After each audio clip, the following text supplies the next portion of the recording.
Thank you so much for joining the Spark Starter Kit course. We are so glad you're here and letting us part of your learning experience. Please keep in mind we're always here to help and don't hesitate to ask us questions as you go through the course.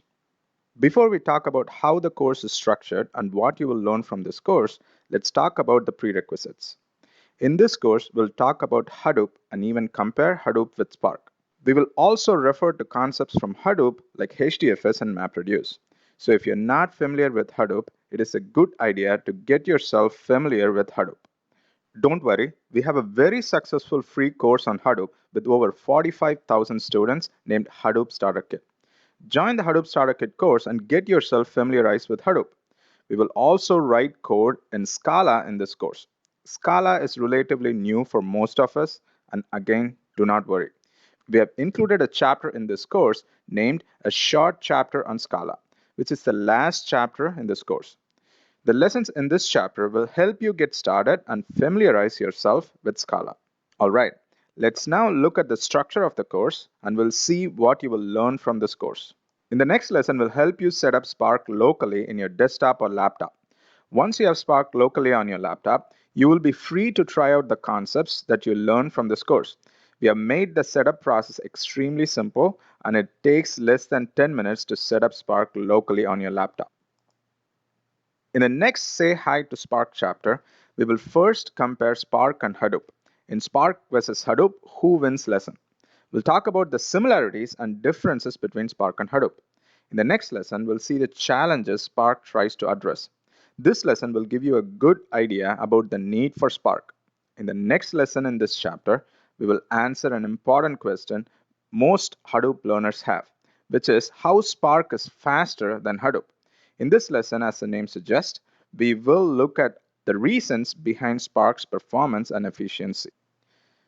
Next chapter is Introduction to RDD, and this is a very important chapter.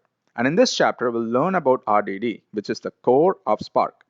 Most courses and online tutorials, when they attempt to describe RDD, they immediately jump on to what is RDD, or most often they refer students to the RDD research paper. Both tactics does not help students at all. We at Hadoop in Real World take a different approach. Before we talk about what is RDD, we explain in detail what is the need for something like RDD. So in the first lesson, in the Introduction to RDD chapter, we will learn about the need for RDD, followed by what is RDD, and then we take a step further to point out and clarify some of the common misconceptions about RDD among new Spark learners in the What an RDD is Not lesson. Next chapter in this course is Spark's execution behind the scenes. In this chapter, we'll learn how Spark takes our code, our program, and turns it into execution. First lesson in this chapter, we'll write our first program in Spark. In the next lesson, we'll talk about the dependencies between RDD and types of dependencies. More importantly, we'll see why dependencies are important. In the next two lessons, we'll walk you through step by step how the program we write gets translated into actual execution behind the scenes. At the end of this chapter, you will have a very good understanding of some of the key concepts behind Spark's execution engine and the reasons why it is efficient. The biggest challenge with in-memory computing is tolerating failure. In the next chapter titled Fault Tolerance in In-Memory Computing, we'll first simulate a failure scenario in the fault tolerance lesson and see how Spark react and recover from the failure. In the next memory management lesson, we will see how memory and the contents in memory are managed by Spark. Our final chapter is named a short chapter on Scala. As the name suggests, in this chapter we'll give you a brief introduction to Scala to get yourself familiarized with Scala concepts to a point where you can follow the code that we write in this course, and also make sense of Scala's syntax. We have 3 lessons in this chapter. Introduction to Scala, as the name suggests, we will see what is Scala and why we need another programming language like Scala, and how does it compare to Java. In the next first program in Scala, not Hello World lesson, we'll write our first program in Scala. Don't worry, we will not bore you with a Hello World example. And finally, we have Scala functions. In this lesson, we'll see different ways you can write and work with Scala functions. We hope this gave you a pretty good idea about the structure of the course and what you will learn from this course. At Hadoop in Real World, students are our number one priority, and we want our free course better than others' paid courses. We had a great time creating this course, and we hope you will learn a lot from it. Again, do not hesitate to give us a shout if you have any questions or if you need help. In the next lesson, we'll show you how to set up Spark locally in your desktop or laptop. See you in the next lesson.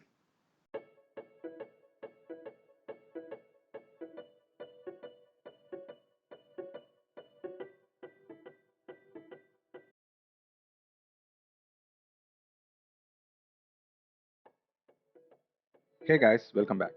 In this lesson, we will see how to run Spark on your desktop or laptop so that you can try out Spark programs that you learn from this course. We have made the setup process for Spark extremely simple, and it should not take more than 10 minutes to get Spark running locally on your computer. You don't have to worry about configurations, setting files, etc. Simply download and run. Also, you don't need to have a powerful computer to run Spark. Any regular computer will be enough. The first step is to get Spark.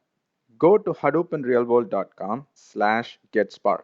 The link is also added to the lesson notes. Click Get Spark button and we will give you two links, one for Windows and one for Linux. If you have a Windows-based computer, you will use the Windows link. If you have a Linux-based computer, like a Mac for example, you will use Linux link. Java is a prerequisite to run Spark. So it doesn't matter whether you're using a Windows or a Linux-based system, make sure you have Java installed on your computer. Let's first look at the setup for Windows. Very first thing, open the command prompt and type java-version. There you go. I have JDK 1.8 in my system, and that is perfect. If java.version command does not give you an output, it means that Java is not installed on your computer. And you can simply Google JDK download and follow the links for JDK 1.8. Click on accept license. Download the installation file for Windows, and once downloaded, install JDK on your computer. If you have a very low version of Java, consider upgrading to JDK 1.8. If you have JDK 1.7, that should still work, but upgrading to JDK 1.8 doesn't hurt. Running Spark on a Windows-based computer takes a little bit of effort, but we have done the work for you, so you do not have to worry. Simply follow the link to download Spark for Windows. You will see a zip file named spark-windows.zip after the download. Unzip the file and you will see a folder named spark-windows. Open that folder and you will see folder contents like this. One quick note, don't unzip the files under the folder program files or any directory which has a space in the name, because the Spark startup scripts error out when it encounters a directory with a space in its name. We recommend you unzip the file in the root location itself. We have ours under C drive spark-windows directory. Now let's go back to the command prompt. Let's switch our directory to C drive spark-windows. Under that, we'll go into the Spark directory. Next, go to the bin directory. Now simply type in spark-shell.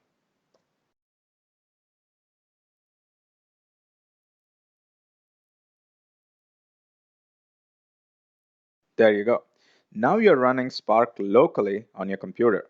You can ignore the warnings here. In all the lessons in this course, when we demo programs to you, we'll be running our programs in a Spark cluster.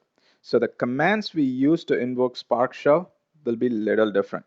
But since you'll be running Spark in a local mode and not in cluster mode, to use Spark shell, all you have to do is type Spark shell, and that is it. Now let's see how to run Spark if you're using Linux or a Mac, for instance. Students using Windows can move on to the next lesson because the remainder of the lesson is for students who are using Linux. I'm logged into my Mac here. Very first thing, open the terminal and type in java-version. And there you go. I have JDK 1.8 in my system, and that is perfect. If java.version command does not give you an output like this, it means Java is not installed on your computer and you would have to install JDK 1.8 on your Mac. JDK installation is very simple. You can follow the instructions on this page to install Java. We have included the link for this page in the lesson notes. If you have a very low version of Java, consider upgrading to JDK 1.8. JDK 1.7 should still work, but upgrading to JDK 1.8 doesn't hurt. Once you verified you have Java in your computer, follow the link to download Spark for Linux from the instructions we sent you. You will see a file with name spark-linux.tar after the download. Now we have to untar the file. So to untar the file, simply issue a tar command. Tar space dash zxvf and give spark-linux.tar. Executing this command will untar the file.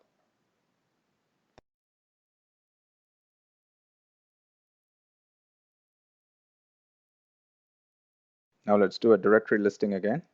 And here's the folder which we are interested in. Now let's go into the folder. cd spark 2.1.1-bin-hadoop 2.7. Say enter. Now let's go into the bin directory. And from here, we can execute the Spark shell. Let's say /spark-shell. Hit enter.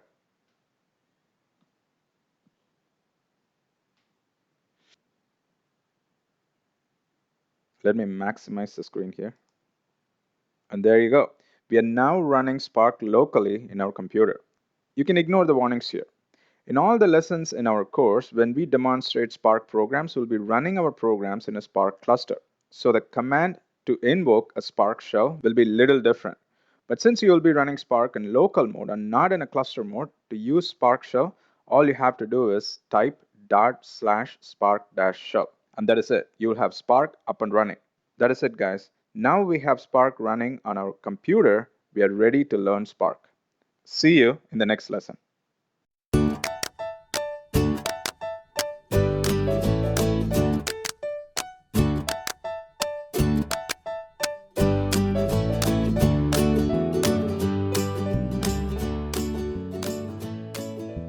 Hey guys, welcome back. When you first heard about Spark, you probably did a quick Google search to find out that Apache Spark runs programs up to 100 times faster than Hadoop MapReduce in memory or 10 times faster on disk. This direct comparison with Hadoop made you wonder whether Spark replaced Hadoop. And if you recently spent time and effort learning Hadoop, you're probably wondering whether you spent your time and effort on an obsolete technology. Just to give you some relief, Spark does not replace Hadoop. And if you are a Hadoop developer, your job is not in danger. Our goal in this lesson is not to steer you or favor one technology over the other.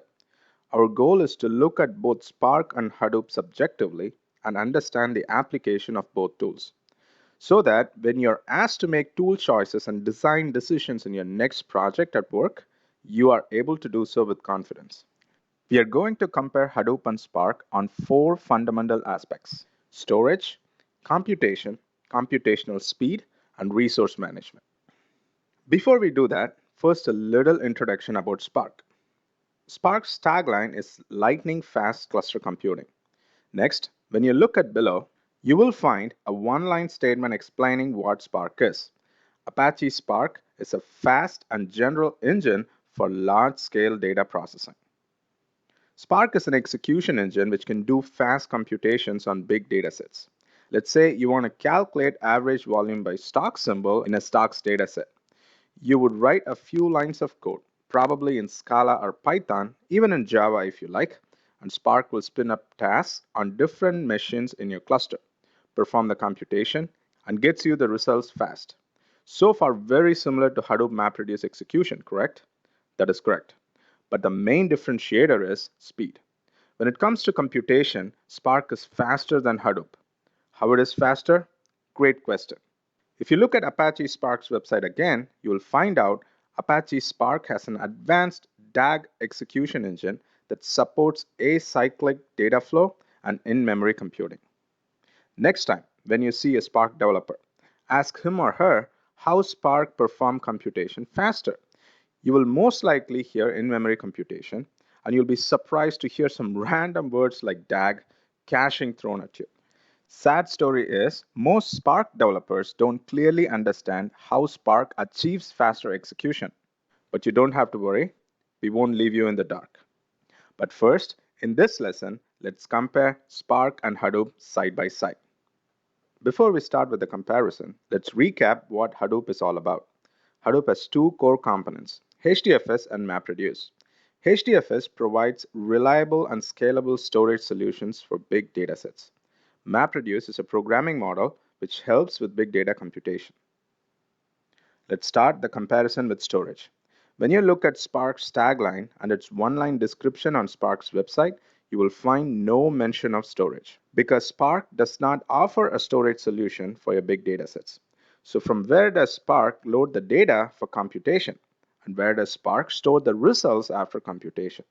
For larger datasets, Spark simply leverages existing distributed file systems like Hadoop's HDFS or cloud storage solutions like Amazon S3 or even big data databases like HBase, Cassandra, etc. Why Spark does not offer a solution for storage? Because that is not Spark's focus. Spark focuses on fast computation, and that is its strength. So it leverages existing solutions like HDFS, S3, HBase, etc. for storage. This does not mean that Hadoop cannot leverage existing storage solutions like S3, HBase, etc. It most definitely can. But the point to understand is Hadoop does come with its own storage solution that is HDFS, whereas Spark doesn't. Next, let's focus on MapReduce. Once I heard someone saying Spark's job executions are fast because Spark does not use MapReduce model. This is just simply false. As you know, MapReduce is a programming model developed by Google to facilitate distributed computation of large datasets. And Hadoop offers an open source implementation of MapReduce. If you have gone through MapReduce chapter in any of the Hadoop and real-world courses, you will know MapReduce is made up of three phases: map, reduce, and shuffle phases. Let's now look at Apache Spark's homepage again. Here you can find a 4-line code written in Python to compute word count on a file. Here in this code snippet, you can clearly see the use of both map and reduce functions. So the next time when someone says Spark does not use MapReduce concepts, point them back to Spark's homepage and refer to the map and reduce functions in use. So the conclusion is Spark uses MapReduce programming model that is map, reduce, and shuffle phases during computation. So the concepts you learned with MapReduce is still good and not obsolete. Spark's goal is not to find an alternative to MapReduce, but instead replace Hadoop's implementation of MapReduce with its own implementation, which is much more faster and efficient. Let's now talk about computational speed. Spark's homepage proudly claims 100 times faster than Hadoop with an impressive graph to support it. This is where we need to pay close attention. Look at the text below the graph. It reads logistic regression in Hadoop and Spark. Logistic regression is a statistical model often used in machine learning to form a relationship between a binary variable and a set of parameters. I know that did not make any sense. Let me give you an example. With logistic regression, given a set of parameters such as age, gender, smoking time, number of heart attacks, etc., you can predict the probability of person's death in 10 years. Again, logistic regression is used to form a relationship between a binary variable and a set of parameters. In our example, the binary variable is being alive or dead. It is binary because there are only two possible values, alive or dead. And the set of parameters in our example are age, gender, smoking time, etc. With these parameters, logistic regression will help us predict the probability of being alive or dead in 10 years. Logistic regression is often used in machine learning, and it involves executing a set of instructions on a dataset to get an output. The same set of instructions will be executed on the output, producing another output. Again, the same set of instructions is executed on the recent output, producing another output. And the cycle goes on. This type of processing is very common in machine learning, and it is called iterative machine learning or simply iterative processing. Logistic regression is a good example of iterative machine learning. In Hadoop Developer in Real World course, we saw how to calculate page rank on a set of Wikipedia pages. And for those who took the course would remember that we executed the same job multiple times to calculate page ranking. Page ranking is another example of iterative machine learning. Spark is extremely fast compared to Hadoop when we deal with iterative machine learning problems. How? One of the main reasons is Spark keeps and operates the data from memory.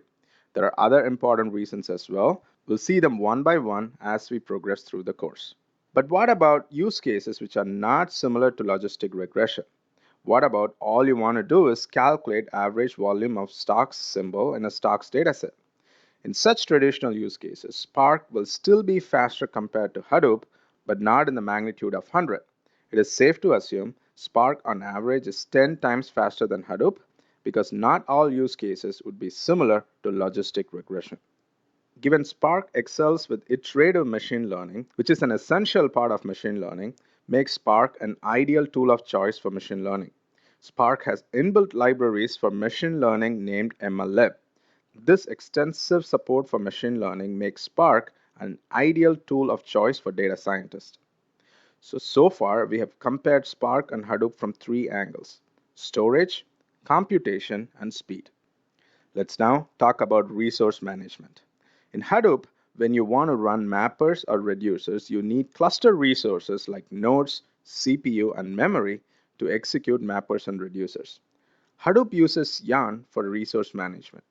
And applications in Hadoop negotiates with Yarn to get the requested resources needed for execution. When you try to execute a Spark job, let's say to compute word count on a file, Spark will need to request for cluster resources like memory and CPU to execute tasks on multiple nodes in the cluster, which means Spark needs to negotiate with a resource manager like Yarn to get the cluster resources it needs to execute the job. Spark comes with an inbuilt resource manager which can perform the functionality of Yarn. So we don't need Yarn for resource management because Spark comes with the resource manager out of the box. There is also an interesting option for resource management, and we'll discuss that in a bit. So if you look at the illustration, Spark does not offer a storage solution. Spark uses MapReduce concepts like map, reduce, and shuffle, and it aims to replace Hadoop's implementation of MapReduce, which is much more faster and more efficient execution engine when compared to Hadoop. Spark has an out-of-the-box solution for resource management. Given Spark's strength is execution and not storage, and this means Spark is not designed to replace distributed storage solutions like HDFS or S3. And also, it does not aim to replace NoSQL databases like HBase, Cassandra, etc. With all the information we know now, let's ask a simple question. Do we need a Hadoop cluster to run Spark? The short answer is no. You can run Spark as completely standalone, meaning without a Hadoop cluster. But Spark has to get the data from a file system like HDFS, S3, etc.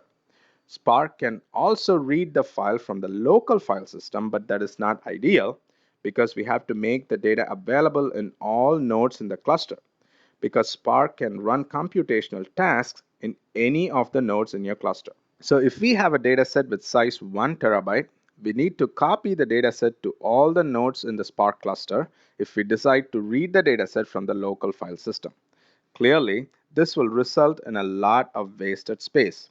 So local file system is not ideal for storing data, and hence Spark has to leverage other existing storage systems like HDFS from another Hadoop cluster or Amazon S3, etc. This means irrespective of what storage solution you choose, when you execute a Spark job against a dataset, the dataset should be brought over the network from storage to the Spark cluster. Now, what if you have an existing Hadoop cluster? If you have an existing Hadoop cluster, you can still have Spark as a separate cluster. And you use the HDFS in your Hadoop cluster for storing data, and Spark can get the data from HDFS. There are a couple of downsides in having one cluster for Hadoop and a separate cluster for Spark. The first obvious downside is maintenance and cost overhead to support two separate clusters. one for Hadoop and one for Spark. Second downside is every time you refer a dataset in HDFS, which is in a separate cluster, you would have to copy the data from the Hadoop cluster to the Spark cluster, which means there is no data locality, and we know network bandwidth is a scarce resource. For these reasons, if you already have a Hadoop cluster, it makes perfect sense to run Spark on the same cluster as Hadoop.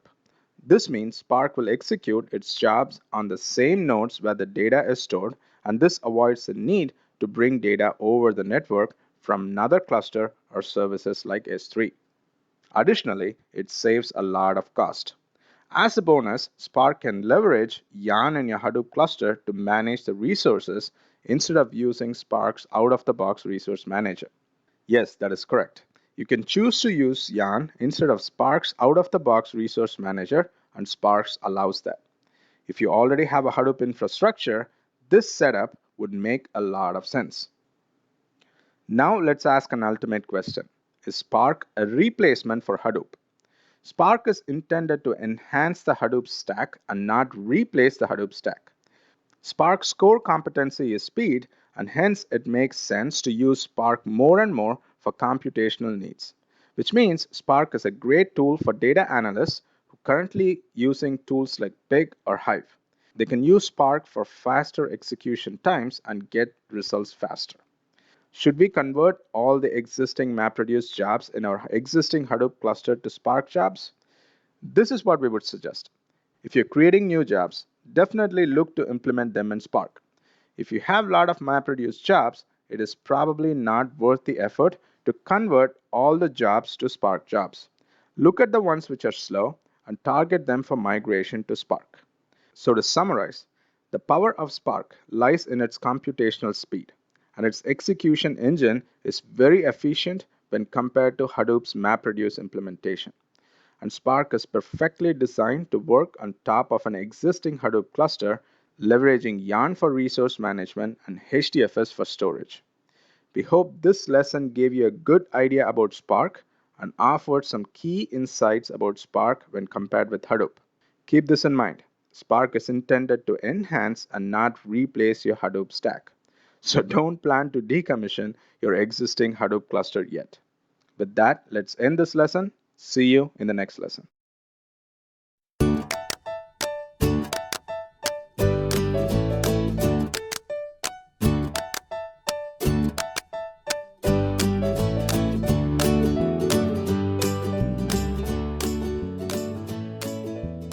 For any new product or software to be successful, it needs to solve a big enough problem.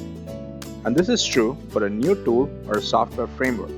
For the technical community to adapt a new tool or a framework, there has to be a strong selling point.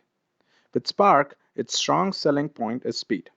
From the last lesson we learned, Spark's goal is to replace Hadoop's MapReduce implementation. We all can remember that when Hadoop came out, it solved a very similar problem. Hadoop gave us an implementation of MapReduce to process big data sets faster. Plus, it also provided HDFS, a solution for reliable storage. What might have been hours of processing without Hadoop became minutes of processing with Hadoop. So what is the value Spark is trying to add to the big data ecosystem? Hadoop seems to be not fast enough or slow in two very specific areas of data processing: iterative machine learning and interactive data mining. So engineers from UC Berkeley set out to solve those challenges or inefficiencies, and they call their solution Spark. To understand the solution, which is Spark, we first need to understand the problems Spark is trying to solve. So in this lesson, we'll talk about the pain points, challenges, or inefficiencies that Spark tries to solve in two different areas: iterative machine learning and interactive data mining. Let's talk about the current problem with iterative machine learning first. To explore the current inefficiencies with iterative machine learning, we first need to understand what is iterative machine learning. There are certain problems in data mining that require iterative processing. Iterative processing is a fancy term for referring to executing a set of instructions or a MapReduce job multiple times to get the desired output. Graph processing algorithms Page ranking, and logistic regression are few examples of iterative data mining algorithms. Let's look at an example graph processing algorithm. Assume this is your social connections in Facebook. You're direct friends with Sam and Emily. Emily is direct friends with John and Riley is direct friends with Jim and Steve. Now, you directly don't know Steve, but you're only 2 hops away from Steve. That is, through Emily and Riley. You can also say you're 2 degrees away from Steve. In a big social graph like Facebook, it would be interesting to find the degree of separation between 2 people. This problem is a classic graph processing algorithm and it is iterative in nature. In this illustration, to find the degree of separation between you and Steve, you need to run your algorithm twice. Why? Because your input data set won't be in a neat graph like the structure you see on screen. The input could be a text file with the person's name and a list of his friends in a comma delimited file. So, for each person in this graph, you will have a set of direct friends, and from that text input data set, your program should be smart enough to build a graph like you see on the screen. There are many different ways to solve this problem, but the most common way required to iterate through the data set same number of times as the degree of separation. So if the degree of separation between 2 people is 3, you would have to run the program thrice on the data set. I'm not going to go deep into how the algorithm is implemented, but what I'd like you to understand is there are cases where you would execute your program multiple times until you reach the desired output. Fun fact, it is said there are only 6 degrees of separation or less between any 2 people in this whole world. That is, it is entirely possible you know someone who knows someone who knows someone and that someone could know Brad Pitt. Totally possible. That's pretty interesting, right? Now let's see how iterative algorithms are handled in Hadoop. In Hadoop, we write a MapReduce job. The MapReduce job will be executed on the dataset. This is the first run. The output is stored in HDFS. The next run of the job will read the output of the first run from HDFS, execute the job, and generate the output. The output will again be stored in HDFS. If you need to do another run of the job, same thing will happen. The job will read the output from HDFS, execute the job, generate the output, and the output will be stored in HDFS. Any data you store in HDFS end up in the disk. So the job will read the input data from the disk and write the output data to the disk. What is wrong with this? Reading the initial data and writing the final output to the disk is unavoidable because you have to save the data somewhere. So let's just ignore the initial input and the final output and where it is stored. But let's focus our attention to the 2 intermediate output. We are storing the intermediate output to the disk twice and reading the intermediate output from the disk twice. Reading and writing from and to the disk is always inefficient and it takes time. If you're reading small amount of data, it won't matter much, but if you're reading and writing gigabytes of information, it certainly matters. Let's say you're trying to find degree of separation in a pretty big social graph, like Facebook. Then gigabytes of intermediate output is totally possible. So more intermediate data you would need to read, the slower your execution will be.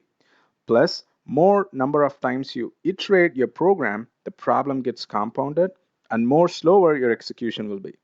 So what is the solution? Spark's solution is to keep the intermediate data in memory instead of persisting in disk. Sounds like a decent thing to do, provided we have enough memory. Keeping data in memory sounds simple, and it does not sound revolutionary, but it adds a lot of complications, especially in a distributed system. We'll talk more about the complications in the upcoming lessons. Let's not worry about any complications for now, and here is Spark's proposal to solve the problem.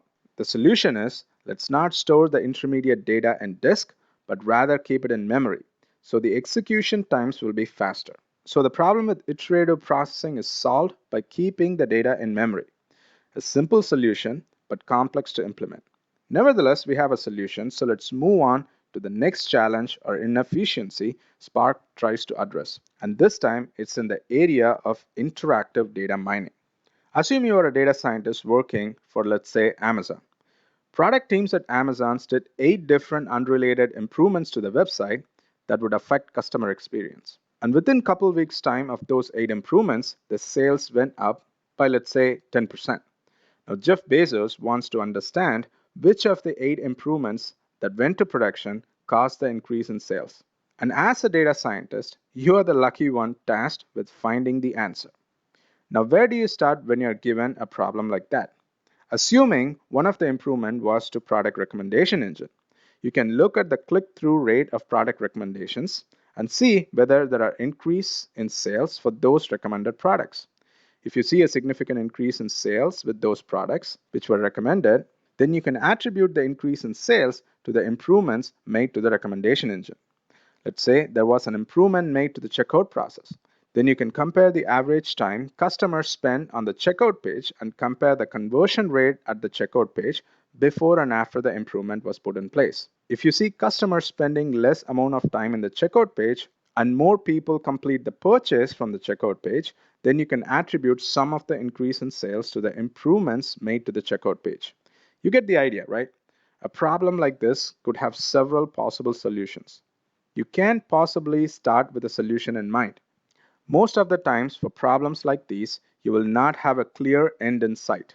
To find solutions to such problems, you need to perform some good interactive data mining. And you try several things one after the other. You move from one step to another based on the current finding. So what are some of the existing inefficiencies with interactive data mining that Spark would like to address? To perform interactive data mining, you need a rich set of functions that would allow you to perform different kind of operations on the dataset. And Spark offers a rich set of functions that will allow you to perform on your dataset. With traditional MapReduce, we need to try and fit our logic into mapper and reducer programs. And this would sometimes feel as a restriction and a limitation. With Spark, you would still perform map and reduce operations, but at the same time, Spark provides several operators that can be applied to the dataset to transform the data. And more importantly, we don't have to try and fit our logic in mapper and reducer programs. As we look at more and more Spark programs and functions, this point will make more sense. Let's move on to the next inefficiency with interactive data mining. The most important necessity for interactive data mining is speed. With many interactive data mining problems, just like the one we saw with Amazon, simply depend on too many variables and all the actions which you need to perform to get to the solution is not clear in the very beginning. You would need to make decisions based on your latest findings. You can simply wait for hours to get the results to decide your next action. So with interactive data mining, speed is not a luxury, it is a necessity. Again, Spark's in-memory computation adds tremendous value here. Previously, we saw that Spark can keep intermediate result in memory to improve execution time. Actually, you can ask Spark to keep any piece of data in memory. For example, in our Amazon problem, if you think you would perform different operations on the recent sales information, then it would make sense to keep sales information in memory. So any operation you perform on sales data would be fast. So as a Spark user, you can instruct sales data to be cached in memory. With memory caching in Spark, your data mining operations will be very fast, which enables any data scientist to make data mining decisions very quickly. So to summarize, in this lesson, we looked at inefficiencies Spark tries to address in two areas: iterative algorithms and interactive data mining. At present, to implement iterative algorithms, we need to save the intermediate output on disk, and hence the execution times will be slower. Spark addressed the problem by keeping the intermediate output in memory as opposed to disk. There are two challenges or inefficiencies with interactive data mining that Spark addresses. First, it liberates the user to use a rich set of operators on the dataset. And as a user, you don't have to try and fit your solution in a mapper and a reducer program. Second challenge with interactive data mining is speed. With Spark, user can cache the data they would like to repeatedly use in memory. And this will translate to speed and efficiency. In the next lesson, we'll see how Spark achieves the speed it claims, because it claims 10 to 100 times faster than Hadoop. We already looked at in-memory computation a bit. We'll expand more on that, and we'll see other factors in Spark that contributes to its efficiency and speed. With that, let's end this lesson. See you in the next lesson.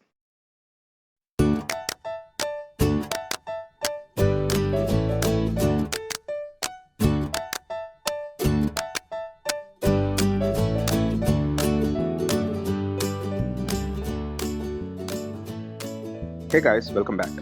In this chapter, we first compared Spark and Hadoop. Next, we saw the challenges or inefficiencies Spark tries to address in two distinct areas: iterative algorithms and interactive data mining.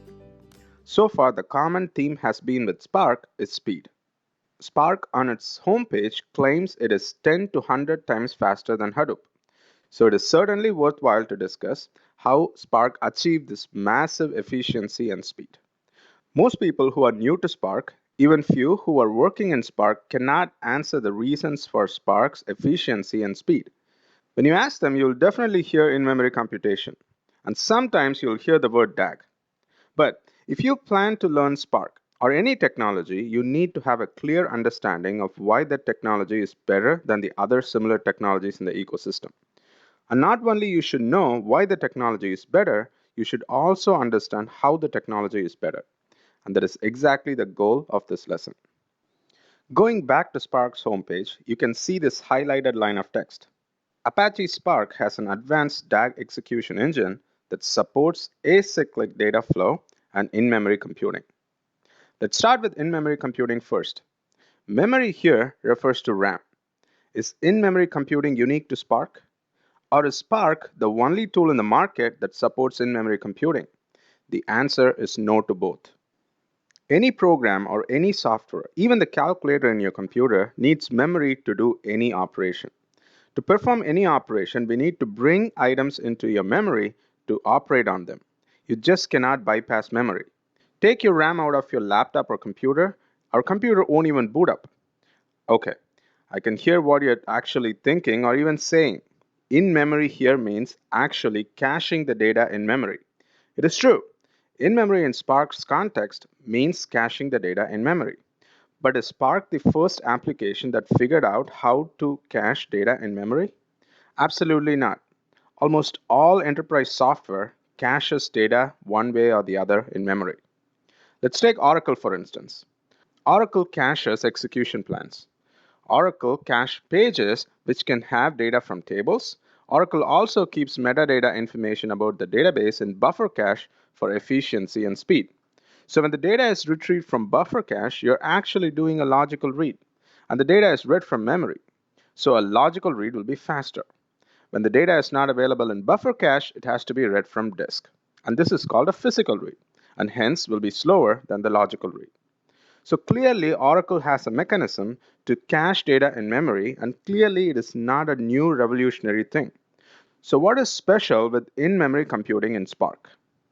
So far, when we speak of in-memory caching, even with Oracle, for example, we are talking of caching items in one or few sets of dedicated servers.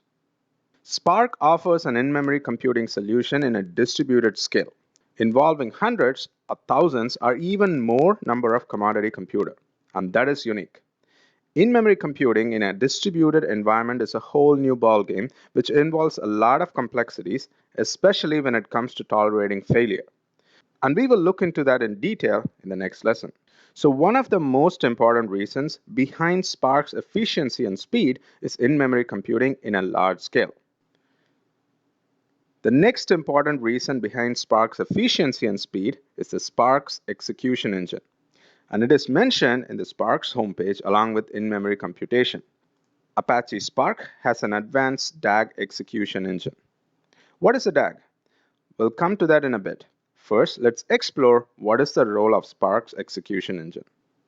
As a user, when you try to execute a Spark program or a set of instructions, Spark does not start executing instructions one by one as the instructions come in. Spark will look at all the instructions you have and first translate those instructions into a logical plan. And then, from the logical plan, it creates a physical plan. And finally, execute tasks on multiple nodes in the cluster. The implementation of Spark's execution engine, where it takes in code, convert them into logical and then to a physical plan, and finally a set of tasks for execution is truly a masterpiece. And this gives Spark a chance to execute users' code in an optimized and efficient way.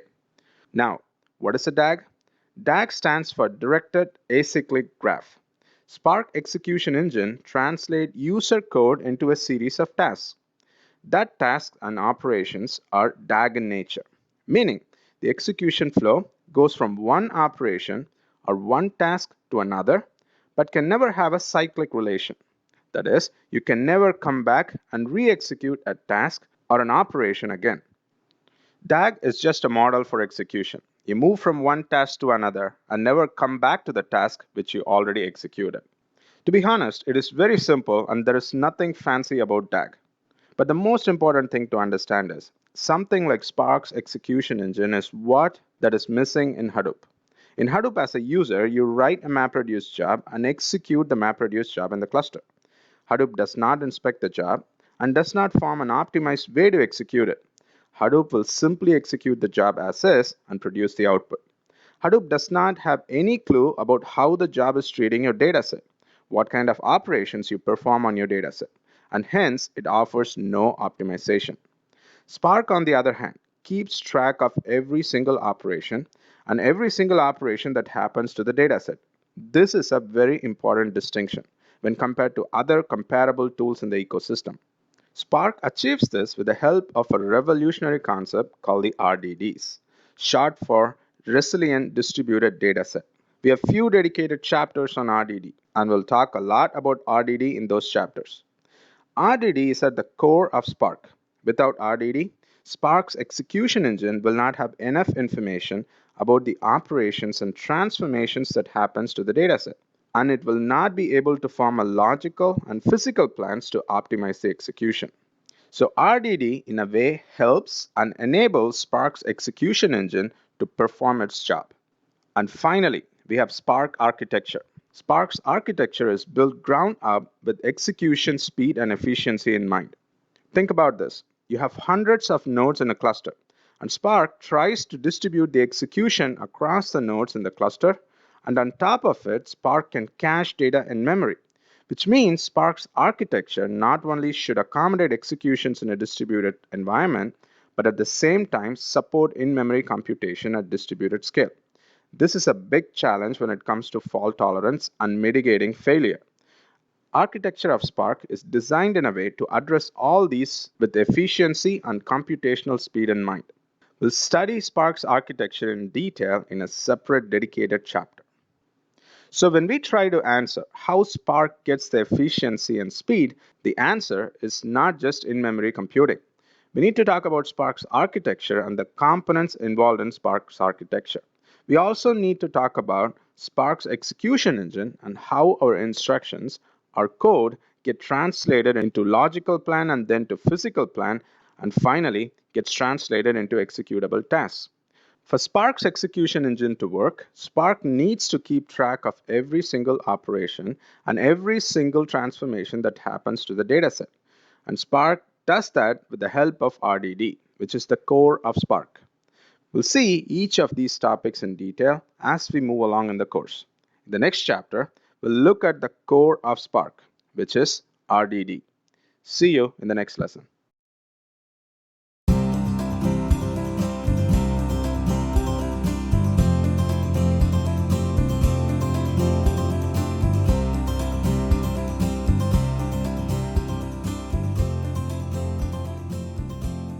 Hey guys, welcome back. In the last lesson, we saw how Spark achieves the speed and efficiency. The very first reason behind Spark's speed is in-memory computing. But we saw in-memory computing is not a revolutionary new concept. So why is Spark so special?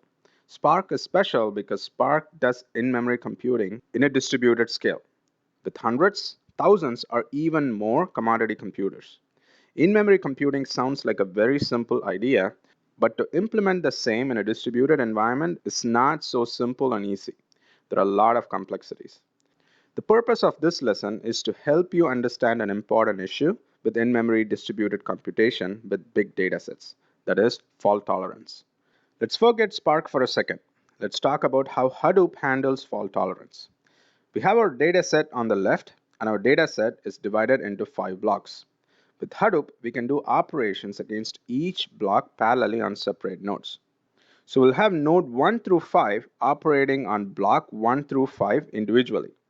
I'm going to keep this illustration very simple. Let's just say we only have mappers in our MapReduce job. No reducers, which means no shuffle phase. Let's keep things very simple. Once our job execution is complete on the individual nodes, each node or each mapper will write its output to the disk in HDFS. So each output that you see here will end up in HDFS, that is in disk. Let's say in the middle of operation, node 2 failed. What would happen next? Very simple. Hadoop will trigger another mapper on another node to process block 2. Given the fact we're able to tolerate node 2 failure means we are tolerant to failure. Now, we execute another MapReduce job. Same job or a different job doesn't matter. To keep things simple, we'll just consider this second job also has only mappers, and it operates on the result from the previous job. Each mapper will read the output from the previous job from HDFS, that is from disk. Mappers from job 2 executes on a different set of nodes, that is node 6 through node 10. And each mapper will read the output from the previous job from HDFS, that is from disk, and process the dataset. Now, while this processing is going on in node 6 through 10, do we care if node 2 went down when we are executing job number 2 on node 6 through 10? Absolutely not. We have the result from node 2 in HDFS on disk, so we won't care if node 2 goes down. Again, when job 2 completes, the results are stored on disk in HDFS. We can expand this even further with another job. The solution we have is fault tolerance with Hadoop. The only problem is results from each job are stored on disk, which we want to avoid for speed because writing and reading to and from disk are very slow and painful, especially when we try to read and write gigabytes or terabytes of information. Now let's take the same illustration and see how it works with Spark. Everything looks very much the same. We divide the work between 5 nodes and each nodes operate on the data parallelly.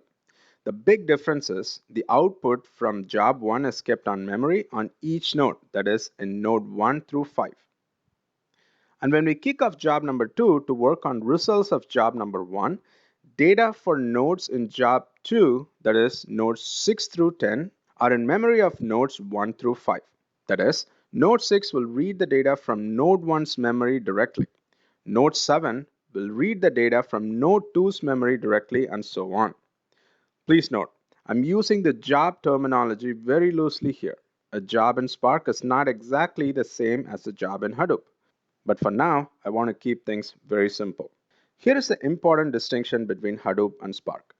With Spark, when node 7 is processing data, it needs node 2 to be alive because data needed for node 7 is in node 2's memory.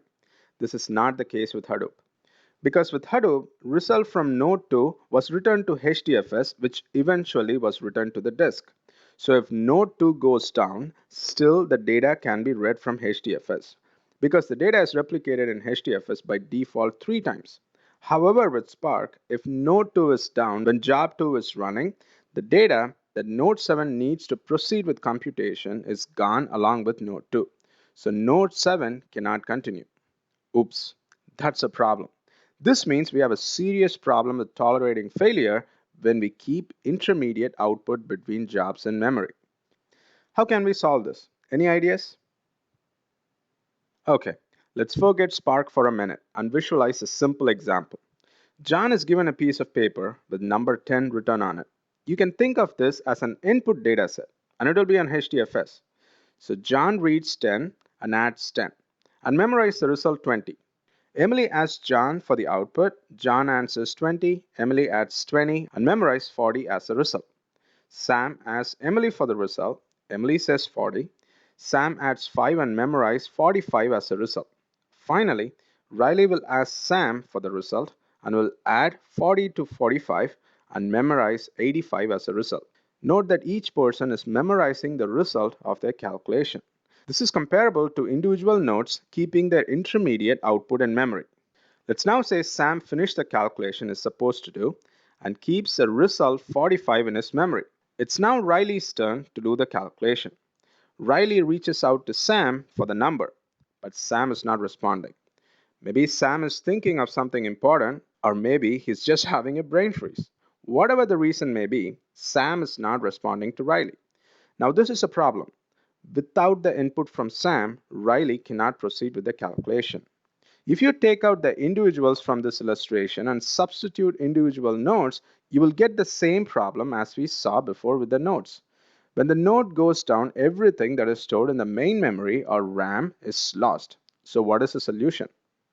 Let's call the input that was given to John as A. John takes A, adds 10 and produces 20. And let's call this intermediate result as B.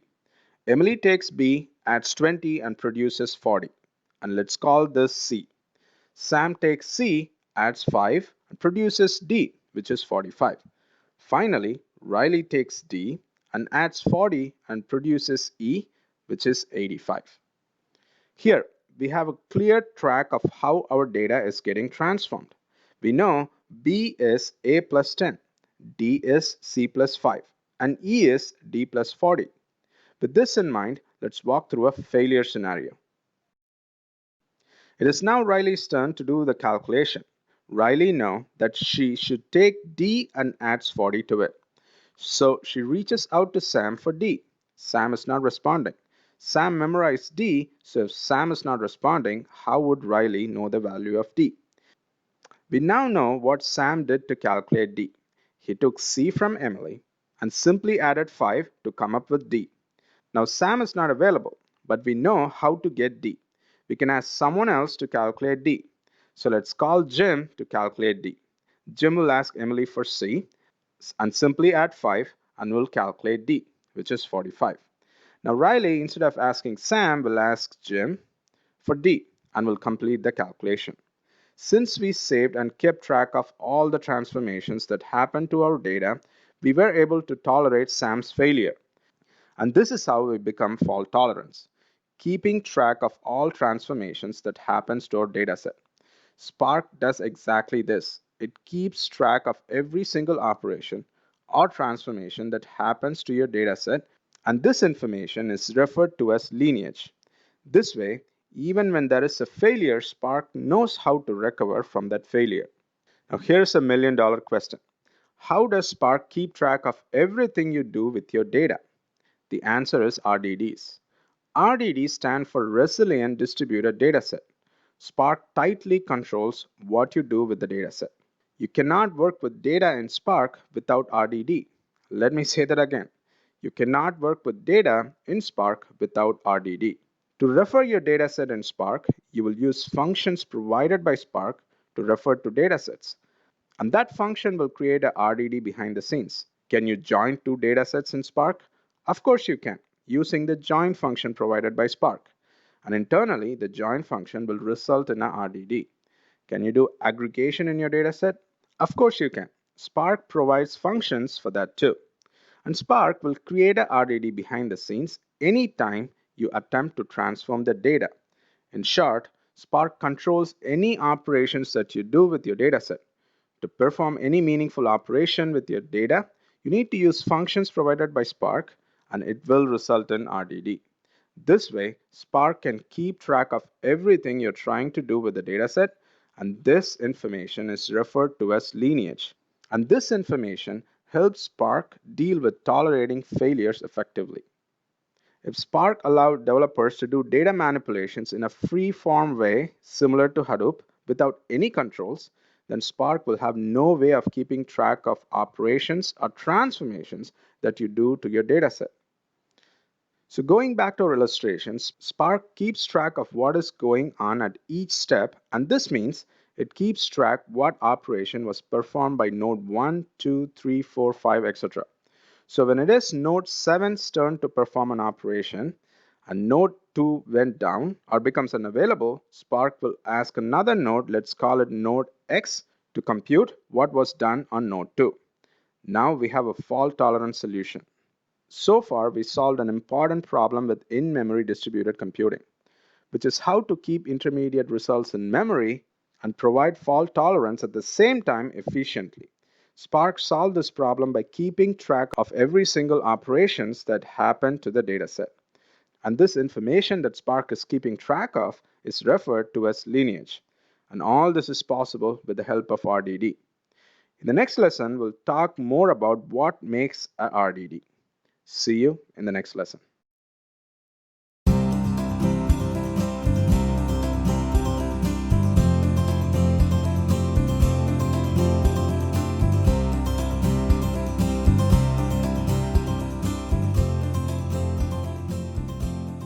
Hey guys, welcome back. In the last lesson, we saw the need for RDD. The most challenging problem with in-memory distributed computing is fault tolerance. Spark solves this problem by keeping track of every single operation that happens to the dataset, which is referred to as lineage. And all this is possible with the help of RDD. In this lesson, we are going to go one level deep and understand what is RDD. We see this time and time again.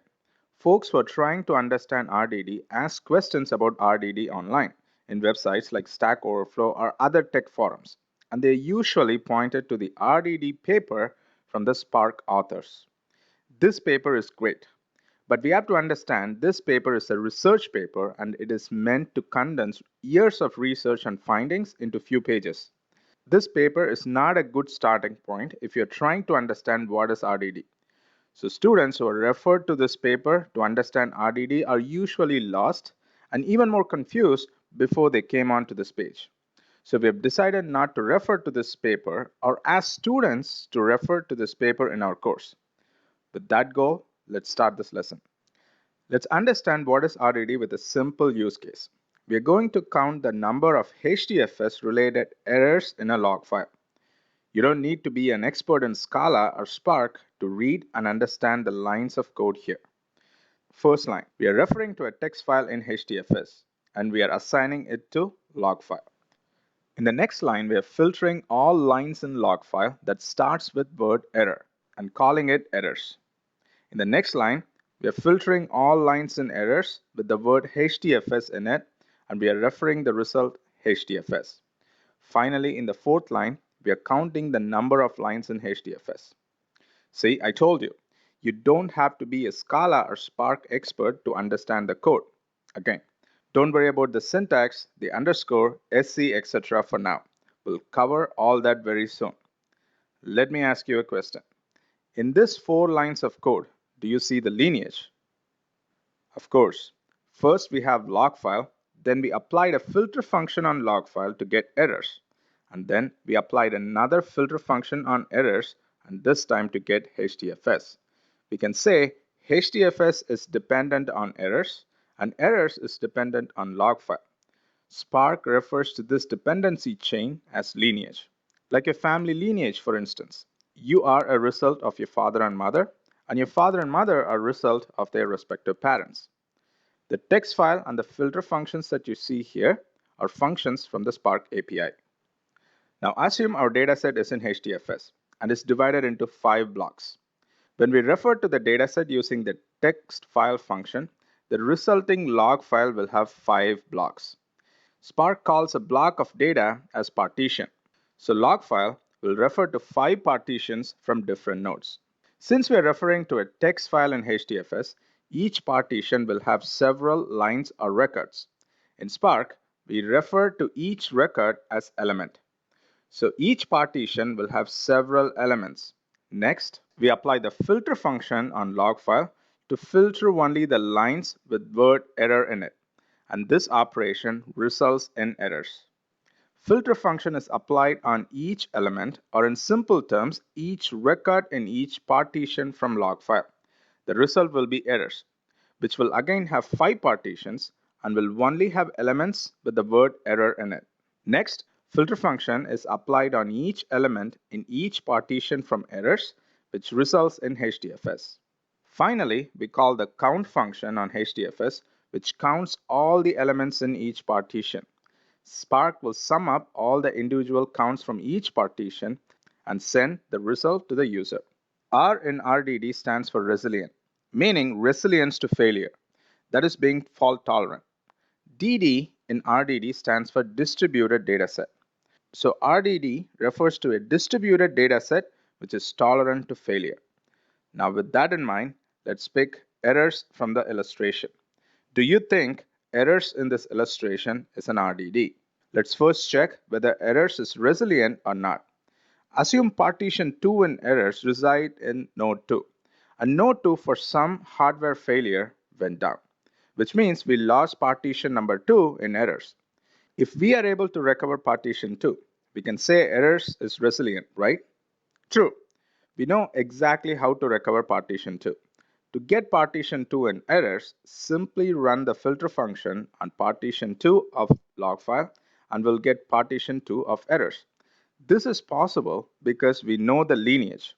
And because of lineage, we know errors is dependent on log file and errors can be derived from log file by applying the filter function. So, errors is resilient. DD in RDD stands for distributed dataset. Is errors a distributed dataset? Errors has multiple partitions distributed in different nodes, which means it is distributed dataset. So errors is both resilient and a distributed dataset and hence an RDD. Same is true for log file and HDFS. So log file is an RDD, errors is an RDD, and HDFS is an RDD. But wait a minute. In our illustration, we did not specify anywhere that we are creating RDDs, right? So is Spark really treating log file errors and HDFS as RDDs? Why don't we execute these instructions in Spark Shell and check it ourselves? Spark Shell is an interactive way to execute Spark code. What I have here is a 3-node Spark cluster. Spark's architecture is very similar to master and slaves architecture like what we see in Hadoop. More on the architecture later. We can enter the Spark shell with this command right here. Master node in our cluster runs on node 1, so we say spark-shell -master spark //node 1 7077. Let's now copy the first 3 lines and execute it in our Spark shell.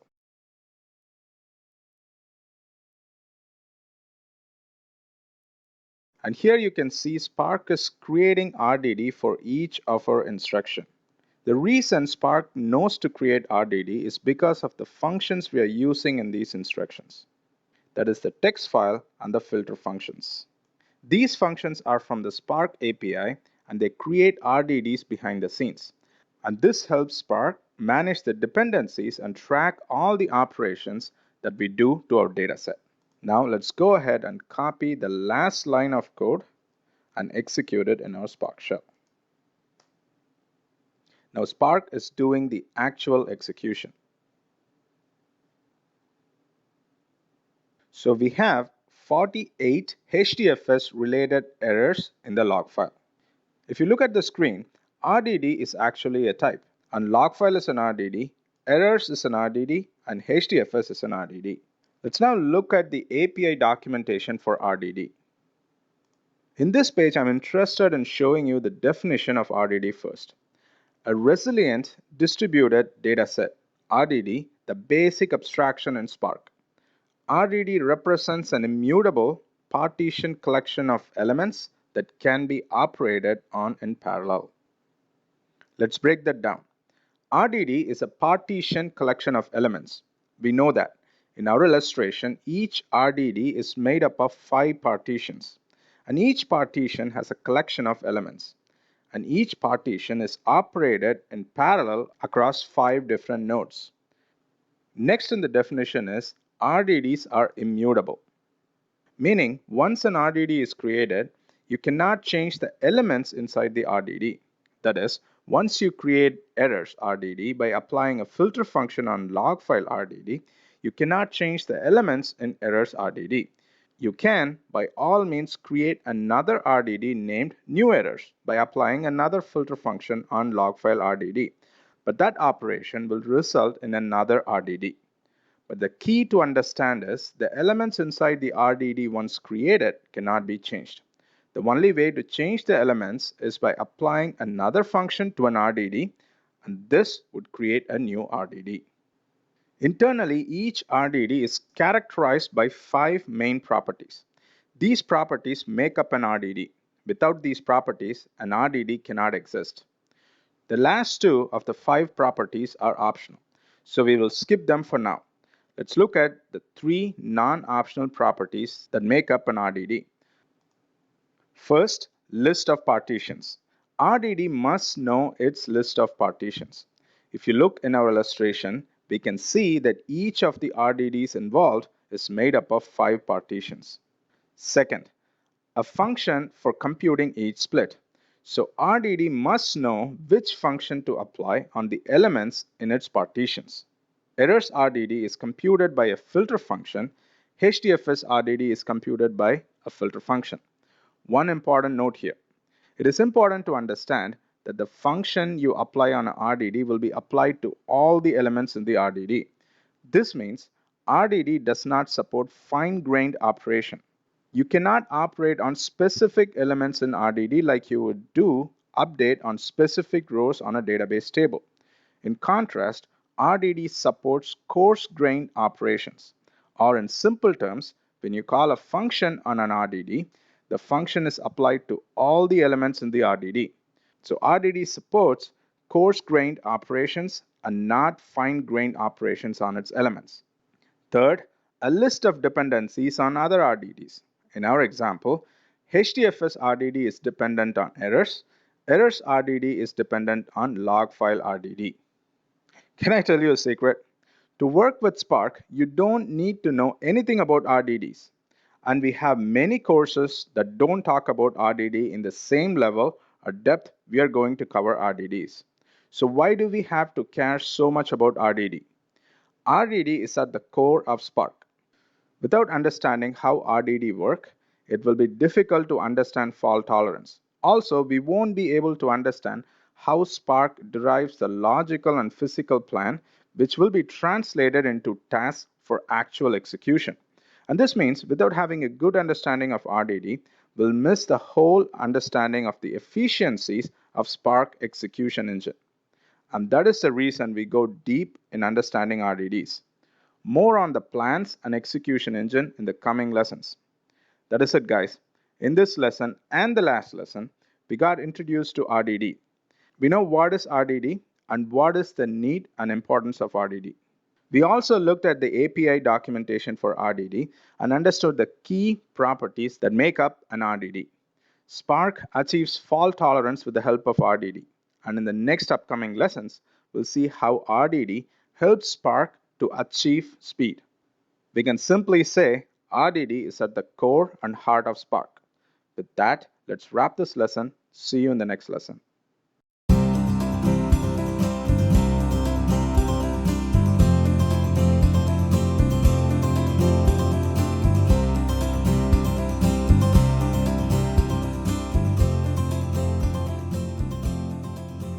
Hey guys, welcome back. The last lesson we understood what is RDD. In this lesson, our goal is to understand the opposite, what an RDD is not. We see a lot of misconceptions when it comes to RDD, especially with new Spark learners. We can't let that happen to our students. And so we created this lesson specifically to address those misconceptions. First, let's just recap what we learned. What is an RDD? RDD enables Spark to keep track of all the operations that goes on with the dataset. Spark is very much interested in keeping track of the operations to the dataset because, as we discussed in the need for RDD lesson, that is how Spark achieves fault tolerance. What makes an RDD? RDD has information about the list of partitions. Next, RDD has the function or operation that needs to be applied to its partitions. And finally, RDD has a list of RDDs that it depends on. In our last lesson, we executed 4 lines of code to count the number of errors related to HDFS in a log file. We got 48 as the output, which means we had 48 HDFS related errors in our log file. What do you think will happen if I execute hdfs.count again? Do you think since the RDDs will be in memory, there is no need for Spark to load and filter the dataset again? And hence, when we run the count instruction the second time, everything Spark needs for execution is in memory, and as a result, the execution will be very fast the second time? The answer is none of the RDDs, log file, errors, or HDFS are in memory. The second time when you execute hdfs.count, Spark will read the dataset, apply the filter functions, and count the number of elements in HDFS, as it did the very first time. Are you surprised to hear that? Don't worry, most students feel surprised to hear that, and you're not alone. Let's execute the instruction and see. And there you go, Spark is doing the actual execution now. And now we have the result again, which is 48. The common misconception is all RDDs are in memory in Spark, and many students take one step further and assume the main reasoning behind the concept of RDD is to keep the data in memory. Again, this is not true. The main function of RDDs is to keep track of all the operations that are done to the dataset. You won't find in any Spark's documentation that an RDD is guaranteed to be in memory. Having said that, Spark by default keeps some RDDs in memory and also offers function to cache or persist RDDs in memory or disk. We will see that in the upcoming lessons. So the first misconception is all RDDs will be in memory, or the main purpose of RDD is to instruct Spark to keep the data in the RDD in memory. Both are simply not true. Let's move on to the next misconception. Students often come across illustrations like you see on the screen in Spark-related tutorials or books, etc., and assume this illustration represents the actual execution. Meaning one might think at runtime, Spark will read the dataset, create log file RDD first, and then apply the filter function on log file RDD to create errors RDD, and then apply filter function on errors RDD to create HDFS RDD. Finally, do the count on HDFS RDD. This is a serious misconception for a couple of reasons. Let's think this through. If Spark were to execute instructions the same way you see on the screen, Spark would first create an RDD referring to the dataset, that is the log file RDD. Next, Spark will create errors RDD. Now let's say log file RDD is 2 terabytes. And once you filtered for errors, the result is 1 terabyte. And then you apply another filter function to filter HDFS, and the result is 500 GB, which let's say 0.5 terabytes. To execute 4 lines of code, we took a 2 terabyte dataset and added 1.5 terabytes to our memory or storage footprint. Do you think this is efficient? No, it is a very bad idea from the storage standpoint. Also, this is a very bad idea from the execution standpoint. Assume Spark must create errors and HDFS RDD individually at runtime. First, it has to loop through all elements in the log file to filter only the elements with the word error in it to create errors. Then Spark has to loop through all elements in errors to filter only the elements with the word HDFS in it to create HDFS. This is inefficient. What you see here is not the actual execution plan. What you see here is a logical plan. Also, it is very important to understand that Spark does not physically create each RDD it encounters in the instruction. It would be a giant waste of resources both from the storage point of view and also from the execution efficiency point of view. A logical plan lists all the RDDs involved and their dependencies, or in other words, we can understand the lineage with logical plan. Think of logical plan like a recipe. With your instructions and with the help of RDDs, you have provided Spark a recipe. It is up to Spark to use the best way to cook up the meal using the recipe. Spark will now take the logical plan and convert it to a physical plan, and from the physical plan, it will execute the needed tasks in the Spark cluster. This is how the execution happens at runtime. Spark will pick up an element from log file and apply both filter functions, one for the word error and one for the word HDFS, back to back in one go. And it will pick up the next element and it does the same thing. At runtime, this logical plan will result in 5 tasks, one for each partition. And each task will be executed on a separate node. Each task will read elements from each partition and run both filter functions back to back, all in one go. And each task will be executed in a different node parallelly. And as you see on the screen, each task will work on a different partition. So far in our illustrations, the logical plan that we have seen is a very simple logical plan. But in real world, you could have complex programs resulting in complex logical plans. In the next chapter, we'll explore more on transformations to RDDs and the dependencies between the RDDs. To summarize, in this lesson we saw what an RDD is not and explained two common misconceptions when it comes to RDD. When you encounter an RDD, don't assume that the data behind the RDD will always be placed in memory. And also, Spark does not create each RDD that is encountered in the logical plan individually at runtime. With that, let's wrap this lesson. See you in the next lesson.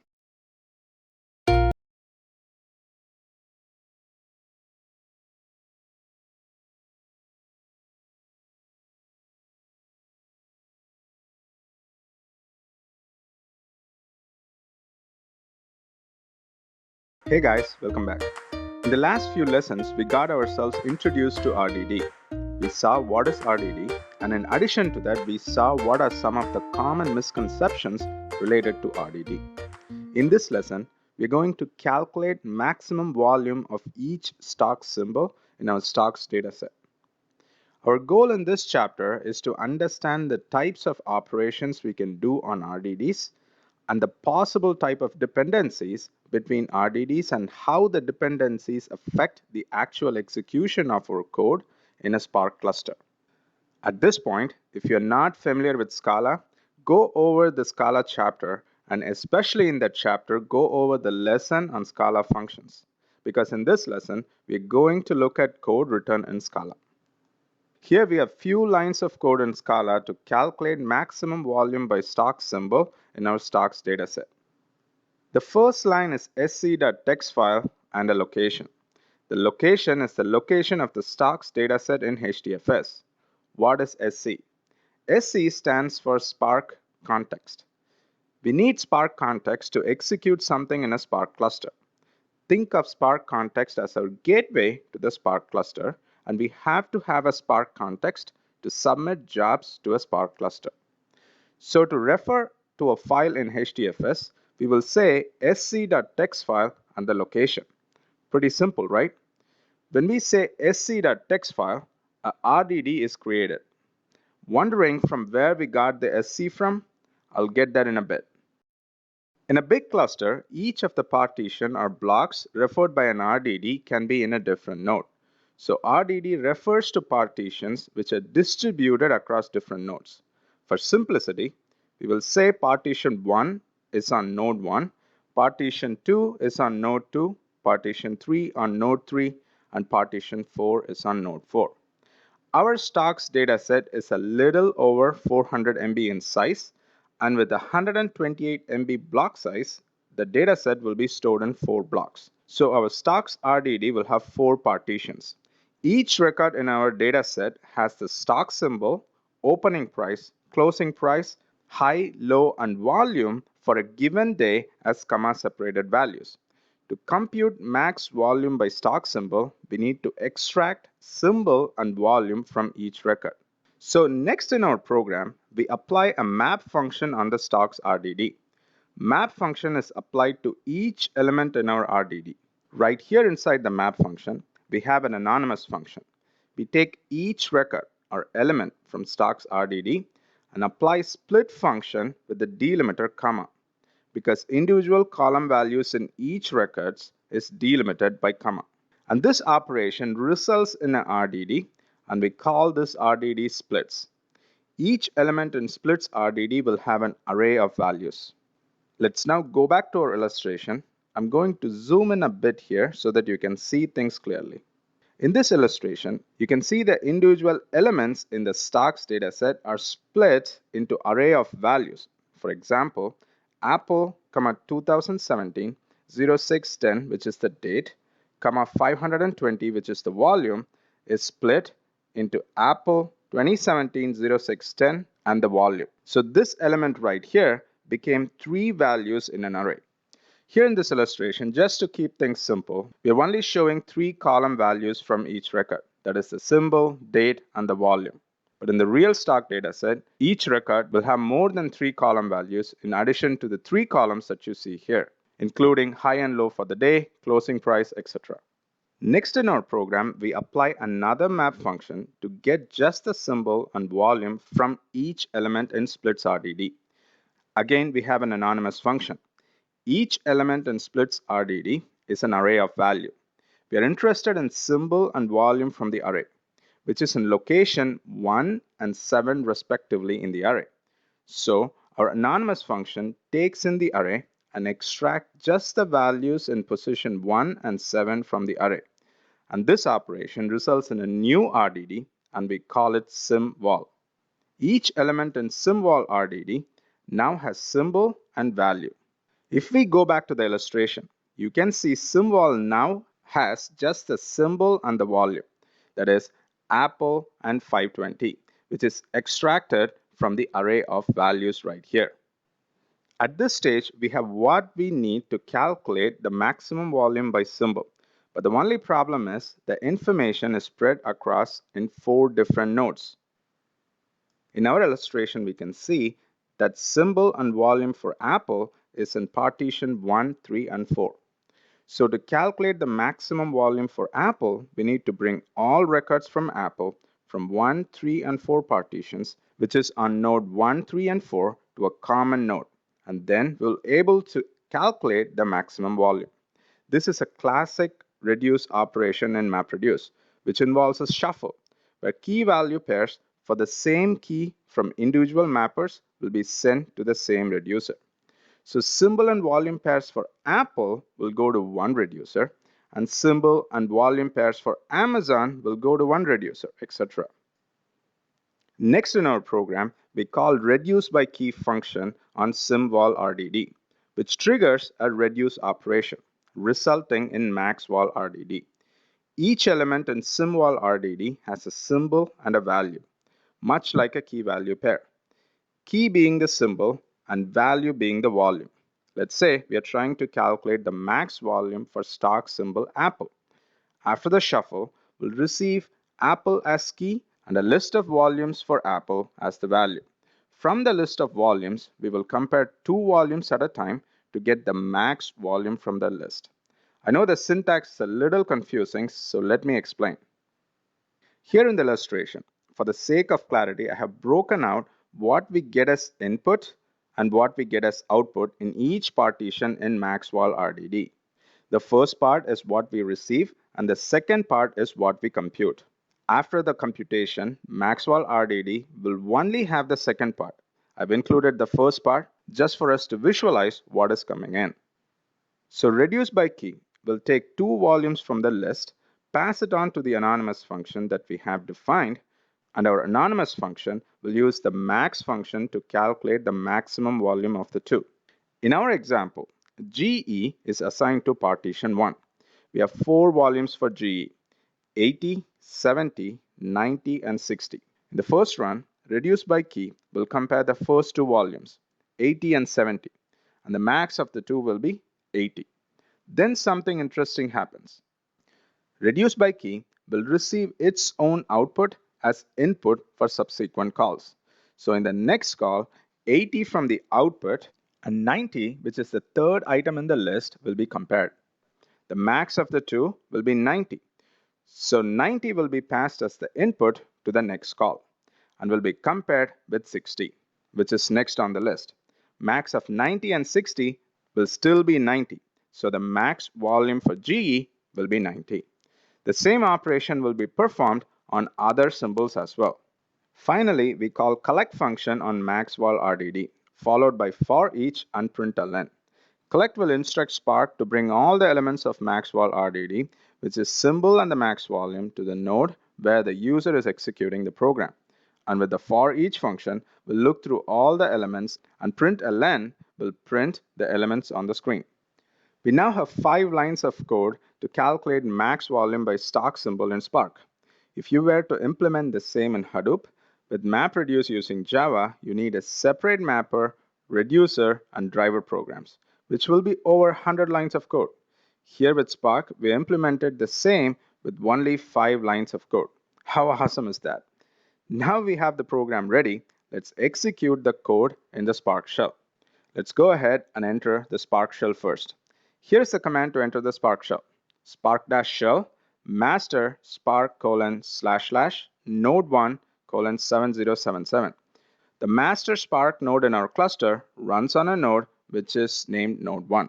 So I'm going to copy this. I'm going to execute.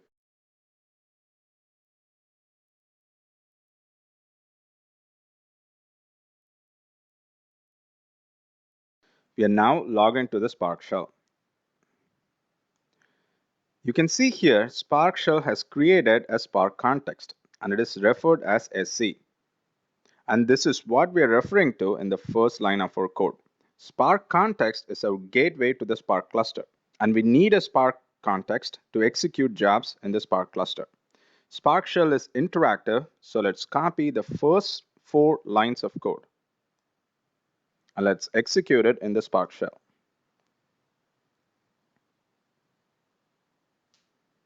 You can see Spark is creating an RDD after each instruction. Remember, RDD is technically a class behind the scenes. First instruction resulted in an RDD with string elements, and the type of RDD that was created is map partitions RDD. Map partitions RDD is a subclass of the abstract class RDD. In the second instruction, we used the split method on each element, which resulted in an array of string values. That is what you see here. So for splits, Spark created an RDD with elements of type string array. Splits RDD again internally is of type map partitions RDD. In the third instruction, we extracted symbol and volume from the array. So symvol resulted in an RDD with elements of type string and int. Again, this RDD is of type map partitions RDD. In the fourth instruction, we did a reduce operation which resulted in a shuffle, and hence Spark created a RDD of type shuffled RDD. So maxval is a shuffled RDD with elements of type string and int, representing symbol and maximum volume. Let's go back to our illustration now. The text file function created our first RDD. The subsequent map and reduce by key function transformed one RDD to another. For example, in the second instruction, we applied map function on stocks RDD and we got splits RDD. So we can say map function transforms stocks RDD into splits RDD. When a function transforms one RDD to another, it is referred to as transformation function. Here, map is a transformation function. Look at this instruction. We applied reduce by key function on symvol RDD and we got maxval RDD. So again we can say reduce by key transforms symvol to maxval RDD. Hence reduce by key is also a transformation function. So in our illustration, map and reduce by key functions are transformation functions. Our final instruction applied collect function on maxval RDD, but it does not produce another RDD. So there is no transformation and hence collect function is referred to as an action function. So we have two types of functions that you can apply to RDDs. Functions that transform one RDD to another are called transformation functions. And functions that does not transform one RDD to another are called action functions. The difference between transformation and action functions are important. Why? Spark does lazy evaluation on all transformation functions, meaning when Spark encounters a line of code with a transformation function, it does not trigger any execution in the Spark cluster. Spark prepares for execution only when it encounters an action. Until Spark encounters an action, Spark does not even think about execution.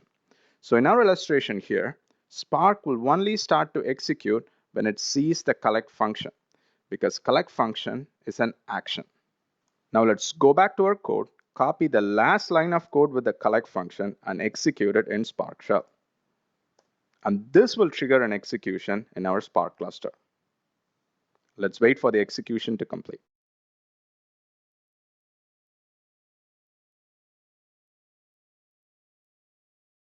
And there you go. We have the max volume information for each of the stock symbol in our stocks dataset. Just a quick thought here. Does Hadoop do lazy evaluation like Spark? The answer is no. With Hadoop, as a user, you will write mapper, reducer, and driver programs. Bundle these programs in a jar file and ask Hadoop to execute it. Hadoop trusts you, the user, and simply execute the jar file. It does not inspect the jar file for efficiencies. Spark does things a little differently. When Spark sees or encounters transformations or the use of transformation functions, it simply evaluates the instructions. Meaning, Spark will only look for syntax and semantic errors. But when it sees an action, it will build a logical plan, very much similar to what you see on the screen. Logical plan will help Spark understand all the RDDs involved and the transformations involved in deriving RDDs. And it will also understand all the dependencies between the RDDs. From this logical plan, Spark will build a physical plan, and the physical plan will list all the tasks that Spark should execute to get the result we want. We know what is a logical plan, but what is a physical plan?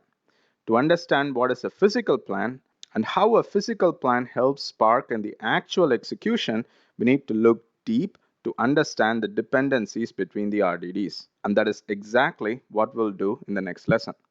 So in this lesson, we saw there are two types of functions when it comes to RDD: transformation functions and action functions.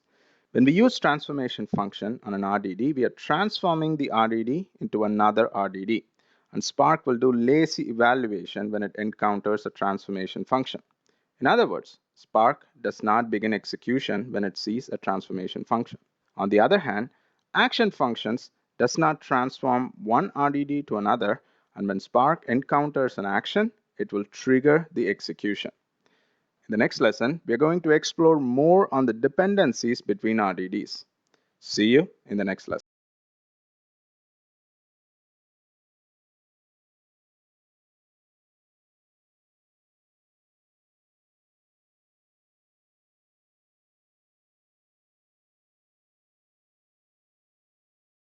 Hey guys, welcome back.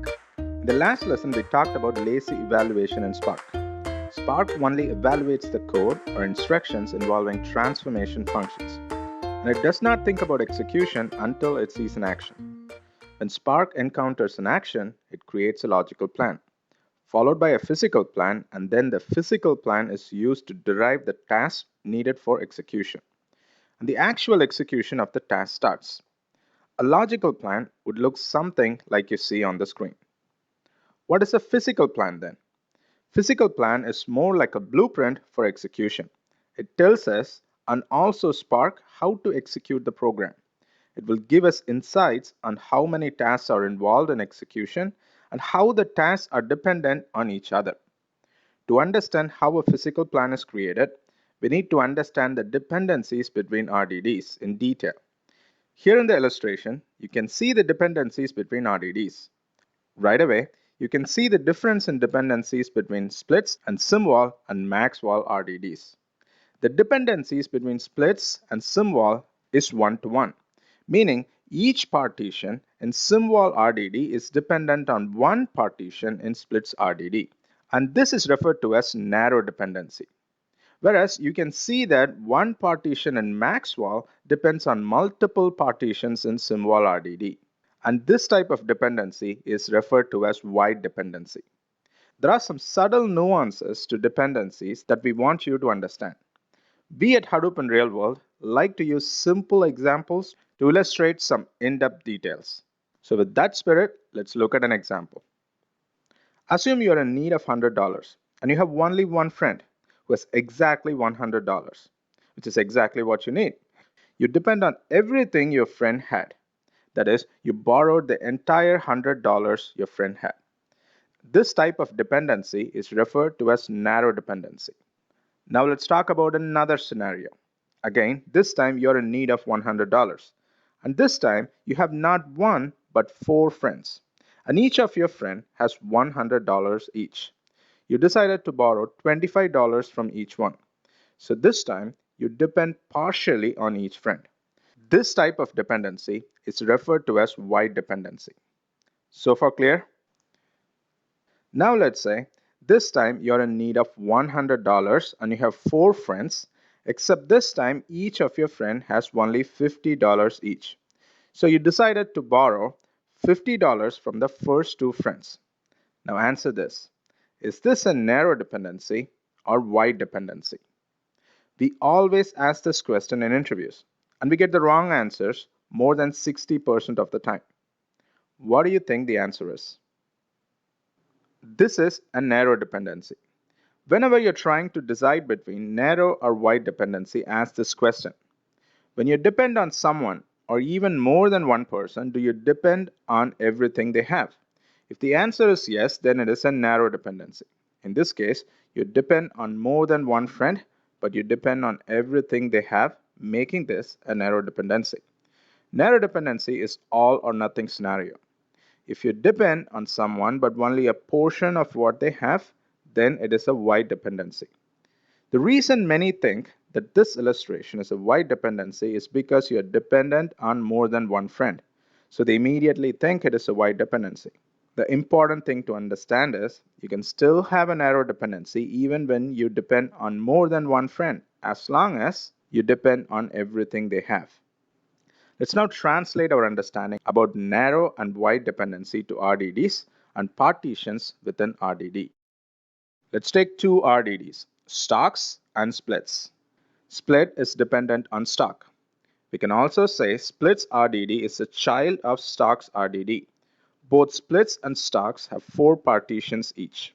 Going one step further, we can say partition 1 in splits is dependent on partition 1 in stocks RDD. We can also say partition 1 in splits RDD is a child of partition 1 in stocks RDD. Also, partition 1 in splits depends on the entire partition 1 from stocks. So the dependency between splits and stocks is a narrow dependency. When a child partition depends on the entire parent partition, we will have narrow dependency. Also, partition 1 in splits depends on the entire partition 1 from stocks. So the dependency between splits and stocks is a narrow dependency. Now let's look at the dependency between symvol and maxwal RDD. Again, maxwal is dependent on symvol, and we can say maxwal is a child RDD of symvol RDD. Let's now take partition 1 from maxwal. You can see that partition 1 in maxwal is dependent on all four partitions from symvol RDD. So partition 1 in maxwal has four parent partitions in symvol. But the most important thing to note here is partition 1 in maxwal depend on a portion of each of its parent partition, making the dependency between symvol and maxwal a wide dependency. Why partition 1 in maxwal depend only on a portion of each of its parent partitions? Let's take records for Apple for instance. Records for Apple could be on any of the partitions in symvol RDD. There is no way of knowing it until runtime. At runtime, let's assume partition 3 in maxwal is assigned to do with Apple records. So partition 3 has to depend on all partitions in symvol, because records from Apple could be from any one of these four partitions, or it could be spread across all the four partitions. Next, even though partition 3 in maxwal depend on all partitions in symvol, partition 3 does not depend on all the records in the individual partitions in symvol. Let's say in our example here, partition 3 only cares about records for Apple and Facebook, which means partition 3 in maxwal only depends on a portion of each of the partitions in symvol. When a child partition depends on a portion of each of the parent partitions, we will have wide dependency. Usually with wide dependency, the child partitions will depend on more than one parent partitions. So let's go back and summarize narrow and wide dependency. When a child partition depends on the entire parent partition, we'll have narrow dependency. When a child partition depends on a portion of each of the parent partitions, we will have wide dependency. Now, what about this scenario where you borrowed $50 from two friends? You depend on more than one friend, but you depend on everything they have, making this a narrow dependency. How this applies to RDDs. Would you like to see an example of how this works out? Let's say you have two RDDs, RDD-A and RDD-B. RDD-A has three partitions and RDD-B has two partitions. Let's assume each of the partition in both RDD-A and B has only one element. Partition 1 in RDD-A has element A, partition 2 in RDD-A has element B, partition 3 in RDD-A has element C. Now in RDD-B, partition 1 in RDD-B has element X, partition 2 in RDDB has element y. What if you want to take every element in RDDA and combine with every element in RDDB? This is a cross product of RDD A and B. To do a cross product between two RDDs, we can use the Cartesian function. We would say C equals A dot Cartesian B. The resulting RDD C will have 6 partitions. 3 partitions from RDD A times 2 partitions from RDD B.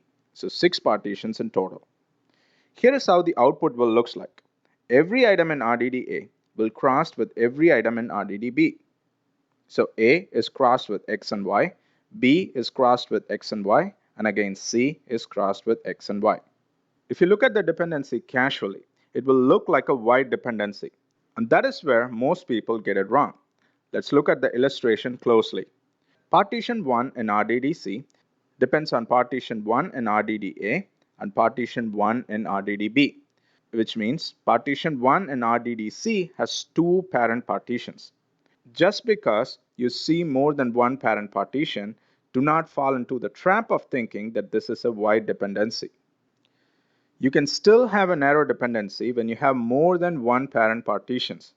Ask this question: does the child partition depend on the entire parent partitions? In our case, partition 1 in RDD depends on the entire partition 1 from RDDA and the entire partition 1 from RDDB. Hence, it is a narrow dependency. And the same is true for all partition in RDDC, making the dependency between RDDA, B, and C a narrow dependency. Okay, we have looked in detail about narrow and wide dependencies. But why do we care so much about dependencies? There are 2 reasons why. First reason, the type of dependency determines the number of tasks involved in the actual execution.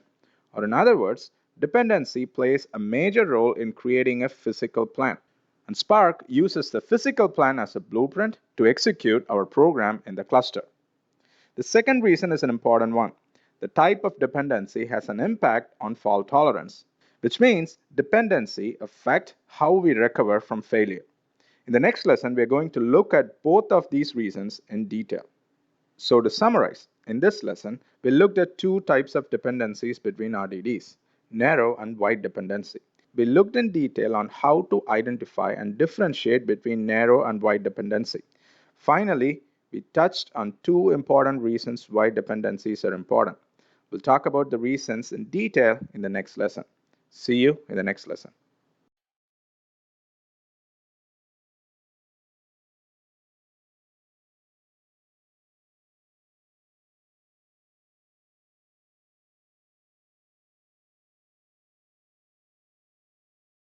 Hey guys, welcome back. In the last lesson, we looked at narrow and wide dependency. We ended the lesson stating the reasons why dependencies are important.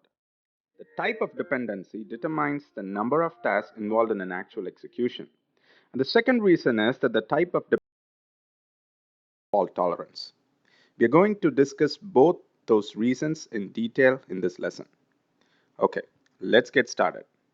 This is a logical plan for calculating the max volume by stock symbol.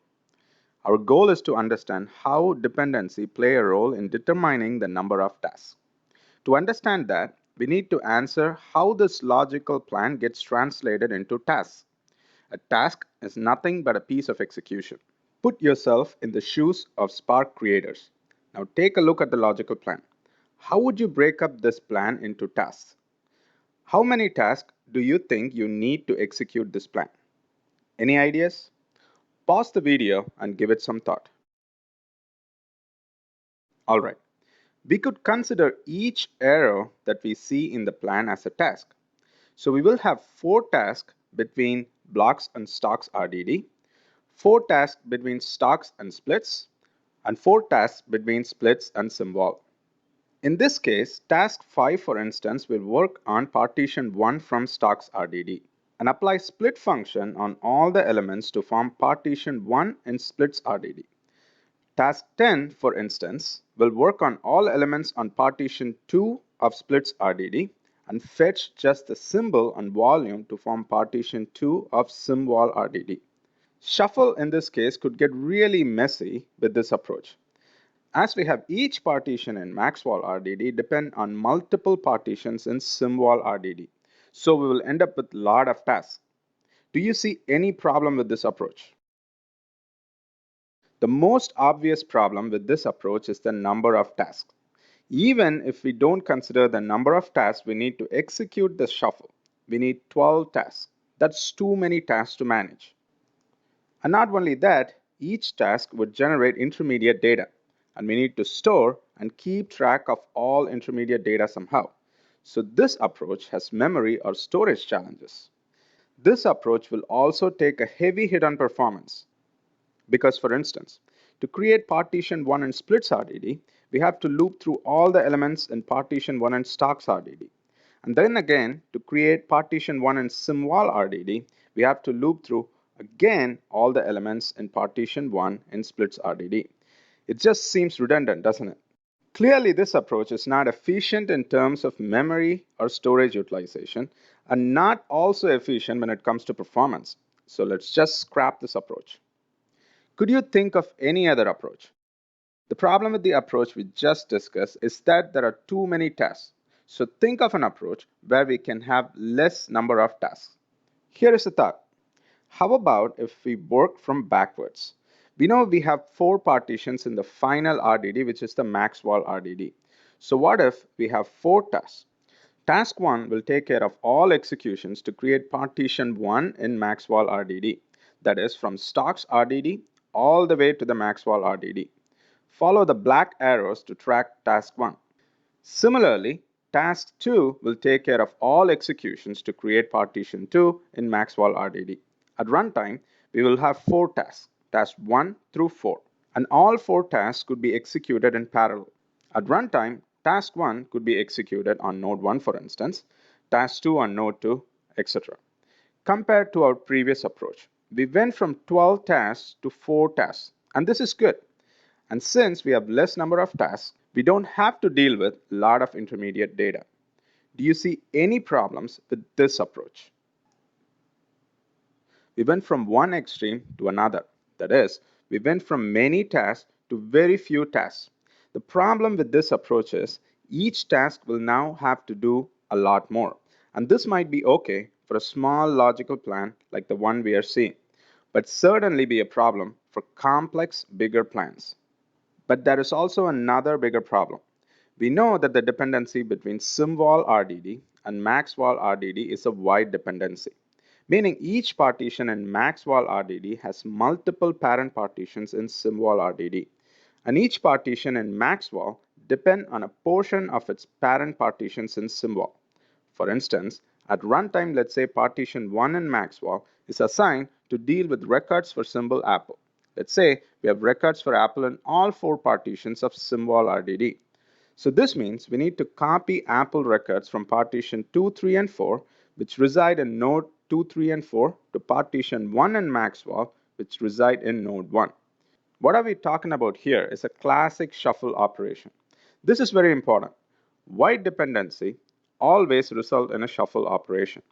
Whenever you see a wide dependency, you're looking at a shuffle operation. Let's talk about Hadoop MapReduce implementation for a second.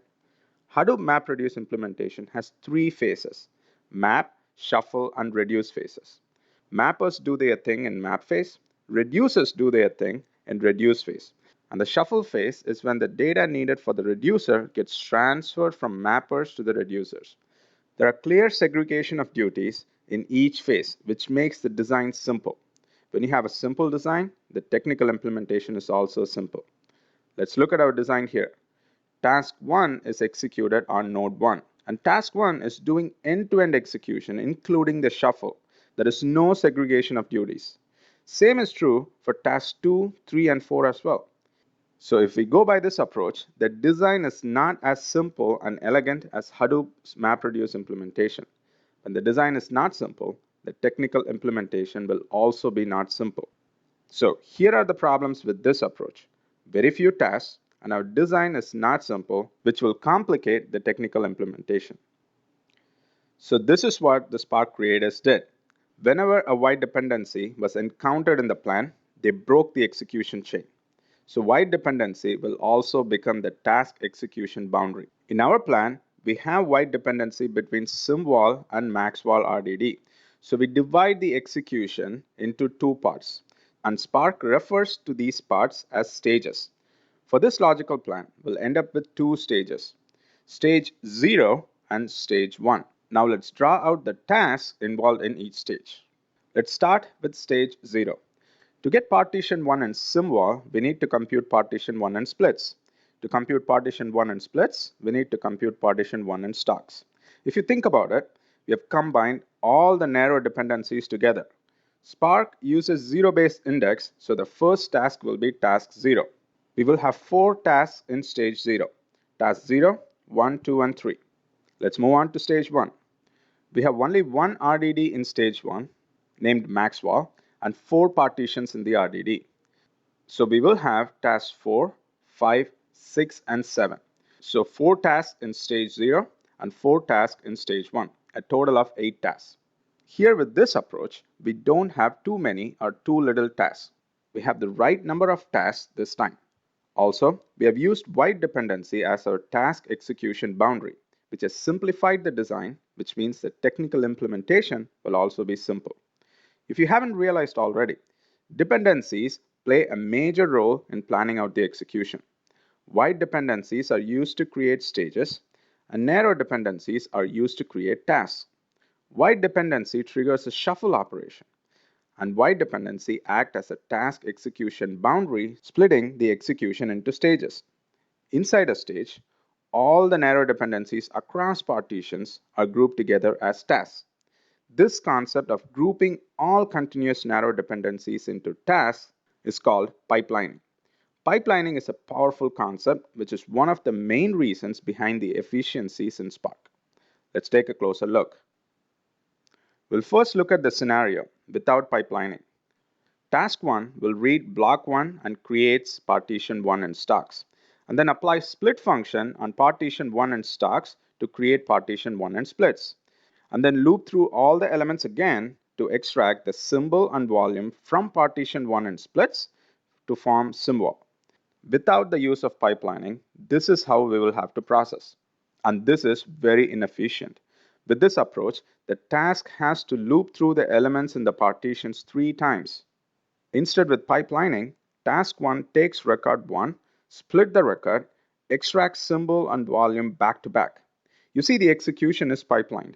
With this approach, we have to loop through the elements in the partition only once.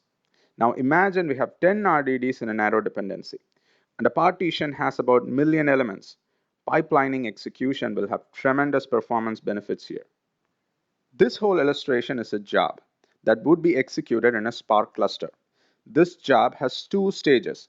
Stage 0 has 4 tasks and stage 1 has 4 tasks. So this job has a total of 8 tasks.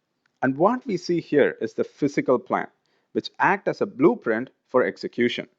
So now we know how our instructions get translated into jobs, stages, and eventually tasks. We also know how dependencies play a role in creating stages and tasks. Now let's see how dependencies affect fault tolerance. Let's say Spark is currently executing stage 0. And let's say task 0 is assigned to run on node 0, task 1 is assigned to run on node 1, task 2 on node 2, so on and so forth. Let's now say in the middle of stage 0 execution, node 2, which is executing task 2, went down. How do we recover from this failure? Very simple, run task 2 on another healthy node. The fault we just experienced is local to task 2, and all we have to do is execute task 2 on another node, and we will be fine. Let's now say in the middle of stage 1 execution, node 6 executing task 6 went down. Now how do we recover? We certainly have to execute task 6 on another healthy node. That is not a problem. But task 6 comes right after a white dependency. It depends on the output from task 0, 1, 2, and 3. And this means we need node 0 through 3 available to recover from node 6 failure. If any of the nodes 0 through 3 are not available, or the output of the task 0 through 3 are not available, then we need to re-execute those missing tasks on another node and proceed with the execution. If you compare the recovery after node 2 failure and compare that with node 6 failure, you can see node 2 recovery is less painful compared to node 6 recovery. So recovering tasks right after a wide dependency could be time consuming when the dependent task and its data are not available. We also have a separate lesson on fault tolerance where we demonstrate how Spark handles failures. So be sure to check it out. Alright guys, in this lesson we saw how our code gets translated into jobs, stages, and tasks for execution. In short, we now understand how a physical plan looks like and how it is created. Also, we looked at how dependency plays a major role in creating stages and tasks, and also how dependency affects fault tolerance. In the next lesson, we will execute our code in the cluster and will examine our understanding of physical plan in Spark's Web UI. See you in the next lesson.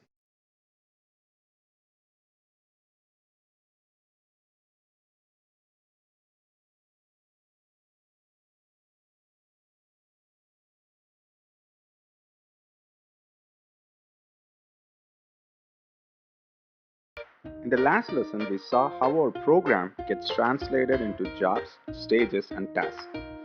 In short, we saw how a logical plan gets translated to a physical plan. We also learned how dependencies play a major part in turning a logical plan to a physical plan. It is all theoretical at this point. In this lesson, we are going to validate our understanding practically by running our program in a Spark cluster, and we'll explore the Spark master web UI and check out the jobs, stages, tasks, etc. Also in this lesson, we will look at Spark architecture from the execution point of view. We will not look at installation or configuration of a Spark cluster, but will try to understand how Spark's architecture is designed to handle executions.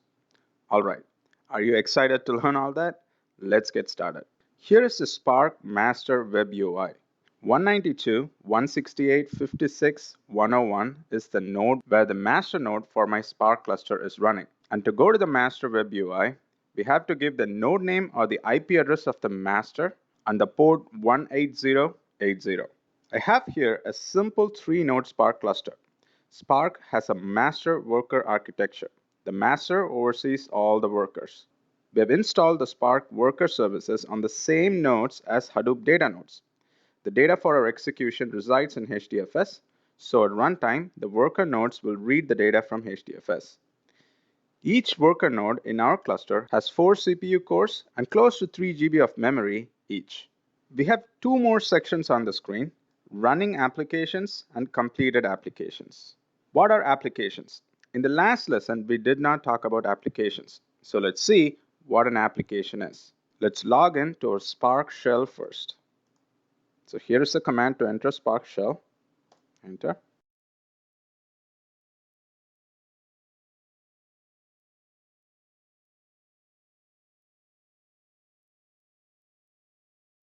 Here's our Spark shell. And you can see here that Spark shell is assigned an application ID. And it is also given a Spark context. The Spark context is named as SC. Let's go back to the Spark master web UI. Let's refresh the page. And here we see the application which is launched by the Spark shell. The name of the application by default is Spark shell. Let's click on this application. We have 3 executors assigned for this application.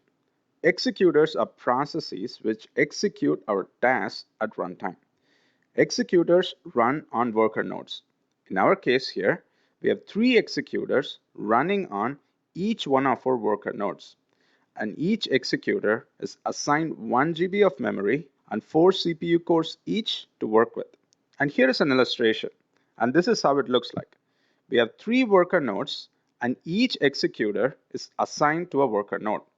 At runtime, executor can execute multiple tasks parallelly.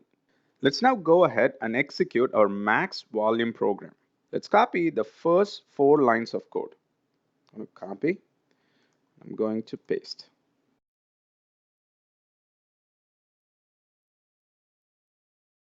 So far, nothing gets executed in the cluster. Why? Because we have not executed any actions yet. The execution starts when we execute an action. Each action results in a job, and the job will be broken down into stages and tasks. We know that already. We have shown job in parentheses with S to indicate an application can have more than one job. Every time we execute a line of code with an action function, a job is created and executed behind the scenes. Each job can have multiple stages, and each stage will have multiple tasks. We at Hadoop in Real World don't get too excited in teaching just the high level details. We get excited to teach and help our students, that is you, to understand the behind the scenes details. So let's see what happens behind the scenes when we execute a line of code with an action function. Several things happen behind the scenes when we execute an action. If you recollect, in Hadoop, to execute a MapReduce program, you need a mapper, reducer, and a driver program. In our case, we are logged into Spark Shell, and Spark Shell acts as a driver. After an action is called, the Spark context, that is SC that we used in the code, hands over the logical plan to the DAG scheduler. The DAG scheduler in turn takes the logical plan and converts it to a physical plan. A physical plan is nothing but a blueprint for execution, which has the stages and tasks in each stage involved in the execution. The stages from the physical plan is submitted to the task scheduler. The task scheduler will then execute the tasks in each stage on different executors, and once all tasks are complete, the result is sent back to the driver. You're probably asking, what's up with the name DAG scheduler? DAG stands for Directed Acyclic Graph. DAG is nothing but an execution style, in which executions are done in a non-cyclic fashion. For example, in our physical plan, we have two stages, stage 0 and stage 1. We execute stage 0 and move on to stage 1. Once each stage is executed, we never come back to the same stage again. In our case, we'll never come back to stage 0 or stage 1 once they're executed, making our execution style non-cyclic or acyclic in nature. Why Spark creators decided the execution style should be acyclic? Very simple reason actually. Cyclic execution brings in complexities to design and implementation. Hence, they settled on the DAG approach.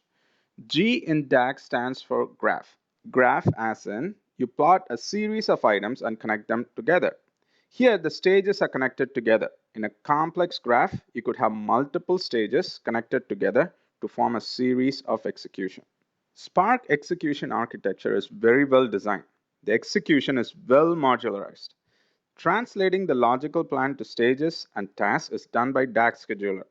The executions of the tasks across worker nodes is done by the task scheduler. The segregation of duties is very clear, which makes the design and implementation simple. The other important thing to note is the DAG scheduler and task scheduler are local to the driver. Now let's say your colleague is executing another job from his own Spark shell. Then the Spark shell will be assigned an application ID, and the Spark shell becomes the driver. The driver will launch DAG scheduler and task scheduler of its own. Now another important thing is each application will get a set of executors across the worker nodes. And the worker nodes can have executors from different applications. In this illustration, you can see that application A is assigned to executors A1, A2, and A3. Application B is assigned to executors B1, B2, and B3. Tasks from application A can only be executed on executors A1 or A2 or A3 and cannot be executed on B1 or B2 or B3. Similarly, tasks from application B can only be executed on executors B1 or B2 or B3 and cannot be executed on A1 or A2 or A3. Now we know how the execution is coordinated behind the scenes. Let's execute our program and validate our understanding by looking at the Spark Master Web UI. I'm going to copy the last line of code, which involves an action function that is collect. I'm going to execute that in our Spark shell. Let's wait for the execution to complete. There you go. We have the output now. For the execution to start, Spark context should give the logical plan to the DAG scheduler. And that is the very first step. Actually, we can see the logical plan ourselves in a textual representation using the toDebugString method. Simply call the toDebugString method on an RDD for which we would like to see the logical plan.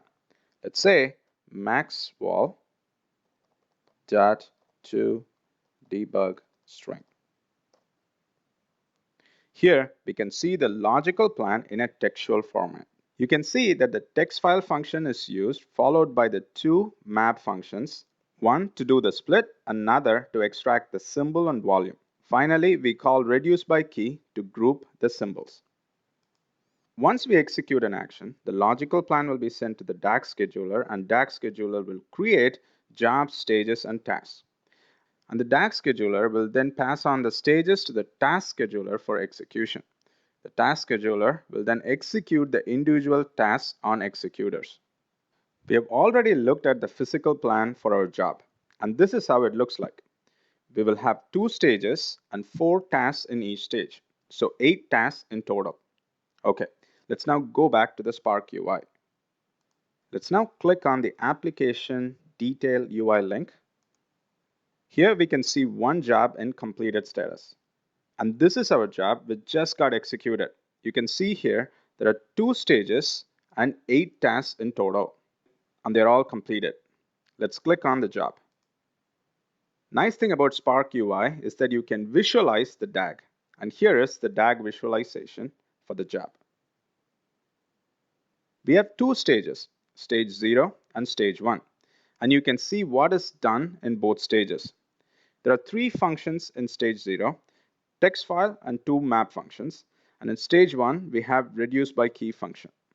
Let's scroll down a bit. You can see here 2 stages are completed and 4 tasks in each stage. Let's click on stage 0. We can also see the DAG visualization for this stage. So let's click on DAG visualization. Here we see the DAG visualization for stage 0 with a little bit more detail about the types of RDDs created in each stage. 3 functions are involved in this stage, text file and 2 map functions.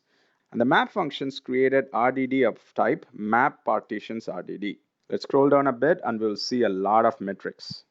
In the first section, we see the aggregated metrics for the task executed in this stage. You can see here the minimum duration to execute the task was 39 seconds, and the maximum duration to execute a task was 2.4 minutes. And you can see the duration in the 25th percentile, median, and the 75th percentile as well. You can see similar metrics for the size and number of input records processed by the task. In the next section, we have metrics for each of our executors. We have 3 executors for the application. Executor 0 executed 2 tasks, and executor 1 and 2 executed 1 task each. In the final section, we see the metrics and details about the individual tasks. We can see which executor and node executed a task. For example, task 2 was executed by executor 2 on node 1. And also see the size and number of records written in the shuffle phase by each task. Now let's go back and check out the same for stage 1. Let's hit back. Click on stage 1. Stage 1's DAG visualization is very simple. It has only one transformation function reduced by key. You will see very similar metrics for stage 1, just like we saw on stage 0. Since this stage comes after a white dependency, or in other words, right after the shuffle, we will see metrics for shuffled read instead of shuffled write. And if you remember, in stage 0, we saw the metrics for shuffled write. Makes sense, right? Tasks in stage 0 wrote information during the shuffle phase, and tasks in stage 1 read the data during the shuffle phase. All right, now we have seen how our code gets translated into execution end to end. Before we end this lesson, let's explore our understanding of jobs, stages, and tasks with another example. Remember this example from a past lesson? What we are doing here is a Cartesian product of RDD-A and RDD-B to form RDD-C. Now you can take a minute and think about the stages and tasks needed to execute the Cartesian product of RDD-A and B to form RDD-C. Go ahead, pause the video and try this exercise. Ready with the answer? How many stages and tasks we need to execute a Cartesian product of RDD A and B to form RDD C? The answer is we would need one stage and 6 tasks to execute the Cartesian. Why? In the dependency lesson, we learned that the dependency between the partitions in RDD C and RDD A and B is narrow dependency. Partition 1 in RDD C depends on partition 1 in RDD A and partition 1 in RDD B. You can still have narrow dependency even when a child partition is dependent on more than one parent partition, as long as the child partition depends on the entire parent partitions. Given that we have narrow dependency between RDD C, A, and B, how many stages do you think we would need? If you recollect, wide dependency acts as a task execution boundary and form stages. Since we don't have a wide dependency here, we would need only one stage to get the Cartesian. Now, how many tasks do you think we need to execute the Cartesian? We have 6 partitions in RDDC, which is the final result RDD. So to produce 6 partitions, we need 6 tasks. Here's how task 1 is mapped. Let's say task 1 is assigned to run on node X. And let's also assume partition 1 in RDDA is on node X and partition 1 in RDDB is on node Y. Then task 1 will read the partition 1 in RDDA from node X and partition 1 in RDDB from node Y. And task 1 will cross both partitions to produce the result. Make sense?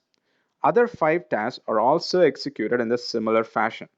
We have color-coded the tasks here, so just follow the arrows and corresponding colors to track a task. For example, arrow indicated by blue, for instance, will be executed as a task, and we are calling the task task 3. Can we try this Cartesian example in our cluster? Sure we can. And here's the code. The parallelize function you see here is a very handy function to create RDDs. You'll see this function used in examples a lot in online forums, blog posts, etc. Here we are using parallelize function to create RDDA using 3 elements in a list, A, B, and C. And second argument 3 means RDDA will have 3 partitions. Similarly, to create RDDB, we use another list with 2 elements, X and Y. Since the second argument is 2, RDDB will have 2 partitions. Next, we'll use the Cartesian function on A and B to create RDDC. And finally, we'll use the collect function followed by for each and println to print the output. Okay, let's now try to execute this in our cluster. And we are going to execute the code on our existing Spark shell session, which we use to calculate the max volume by stock symbol.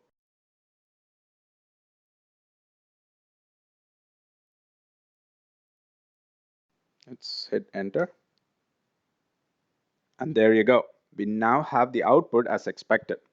The result is a Cartesian of RDDA and B to produce RDDC.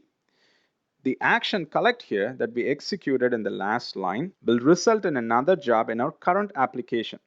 So each action, of course, will result in a job. I'm back onto the home screen. Click on the application detail UI. You can see on top that we have 2 completed jobs now.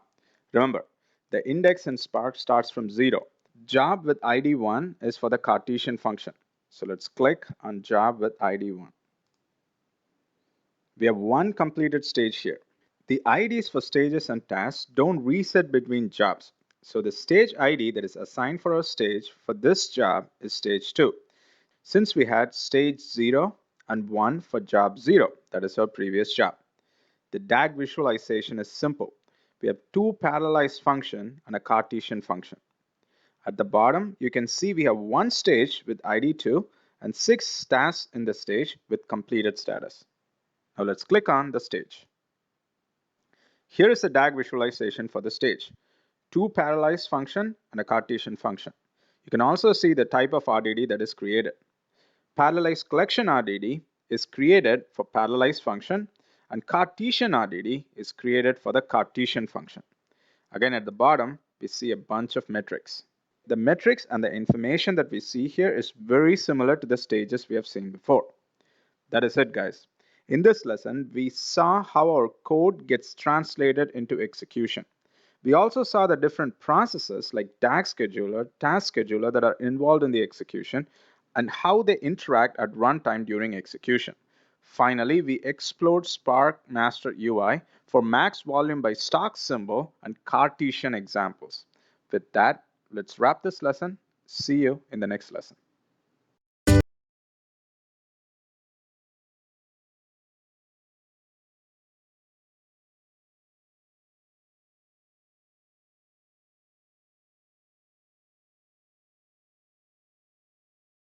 Hey guys, welcome back. So far in the course, we've seen a lot of topics. Starting from the difference between Spark and Hadoop, why do we need Spark, what is an RDD, and why do we even need something like RDDs? We have written Spark programs, even saw how our code gets converted into stages and tasks for execution. And we also learned about the key processes like DAG scheduler and task scheduler involved in execution. Here's our 5 lines of code we executed to compute max volume by stock symbol. Given that Spark's main specialty is in-memory computing at distributed scale, how is in-memory computation applied to these 5 lines of code? If you think about this for a second, you will have several questions. Are all RDDs in memory? Or maybe only few selected RDDs will be in memory. If an RDD, let's say it's selected to be in memory, does all partitions in the RDD reside in memory? And for instance, if we executed the same code again, will it be quick because everything is in memory? Or maybe none of the RDDs are in memory? Those are some very valid questions. All right, we are going to give you clarity to answer all these questions in this lesson. Let's get started. I've already logged into the Spark shell and I'm going to run the 5 lines of code to compute the max volume by symbol.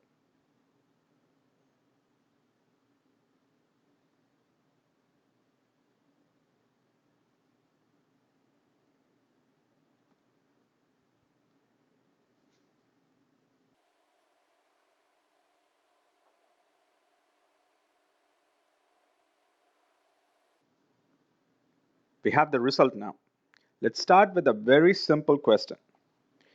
If we try to run maxval.count, this will count the number of elements in the maxval RDD. And when we run this, do you think the execution will be fast because Spark already has maxval in memory? Or Spark will do the computation all over again because Spark does not store anything in memory? We answered a similar question in the misconceptions of RDD lesson, but what do you think the answer to this question is? The answer is the execution will be fast. Let's try it out. There you go. We have the result. Now let's check out the Spark Master Web UI. Let's click on the application. Let's go into the application detail UI. Here we need to check job ID 1, and that is the job that corresponds to the count action which we just executed. And if you look at the high level summary, right away you can see that this job did not execute 2 stages. It executed 1 stage and 1 stage is skipped. You can also see only 4 tasks were executed and not 8, and 4 tasks are skipped. Now let's go ahead and click on the job. Here you can see that the stage 2 is completely skipped and it is also grayed out, which means all the tasks in the stage are also skipped. And that is why in the previous screen we saw 4 tasks were skipped. Keep in mind the stage IDs does not reset within the application. That is why we see stage 2 and not stage 0. So only stage 3 was executed to perform a reduce by key operation to get maxval RDD, and the count action was done on the maxval RDD. Skipping the first stage, that is stage 2, will give us an enormous advantage because if you see in the DAG visualization, stage 2 has the text file function, and that is where the data is read from the disk. And if your data set is, let's say, 10 terabyte in size, and if you don't have to read 10 terabytes from disk, that's a great savings, right? So when we did maxval.count, the first stage in the job is completely skipped. Now let's try another thing. Let's do simval.count. This will give us the number of elements in the symbol RDD. Pretty simple, right? Let's execute. While the execution is in progress, let's check the logical plan really quick. Symbol RDD comes here right before the white dependency, and the maxwall RDD comes after the white dependency. Now let's go back to the execution.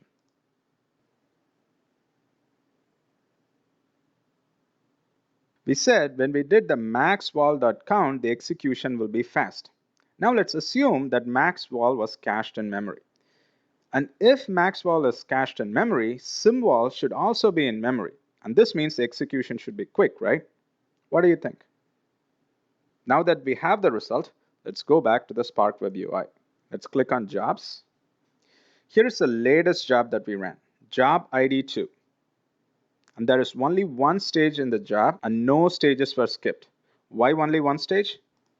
If you look at the plan, we did a count on symbol RDD, which comes before the white dependency, and we don't have to execute reduce by key to calculate the count for symbol. So all we need is one stage. So let's go back and look at the stage. Let's click on the job. Here we have only one stage as expected, but the stage is not skipped. And in this stage, we can see that the text file function and both map functions were executed, which means if our data set is 10 terabyte, we would have read the 10 terabyte data set. There is no efficiency, and also this makes it clear that symbol RDD was not cached. Why do we see a difference in behavior between symbol and maxwall RDD? Because when we did maxwall.count, the first stage was completely skipped. Let's go back to the logical plan. Spark by default caches intermediate data in memory. Whenever we see a white dependency, there will be intermediate data. It is the data that will be transferred to other tasks during the shuffle phase. For example, at the end of task 0, we will have symbol and volume. Now Spark will decide which element should go to which partition on the other side. For example, elements with apple as symbol can be assigned to partition 1 on the other side, and elements with Tesla as symbol can be assigned to partition 3 on the other side. This is part of the shuffle process, right? And this partition data is referred to as the intermediate data. And this data is cached by Spark on each node. It is important to note that the intermediate data is cached, but the RDD themselves are not cached. Assume task 0 runs on node 0, task 1 runs on node 1, task 2 runs on node 2, so on and so forth. So the intermediate data will be cached on node 0, 1, 2, and 3. So when we say maxwall.count again, the end result of the first stage is cached by Spark on the respective nodes where the task from the first stage ran. There is no need to run the first stage again. In our illustration, it is stage 0, and the first stage is completely skipped. The second stage will get the intermediate data that is prepared for shuffle from the nodes where the task from first stage ran, and the second stage continues its execution as planned.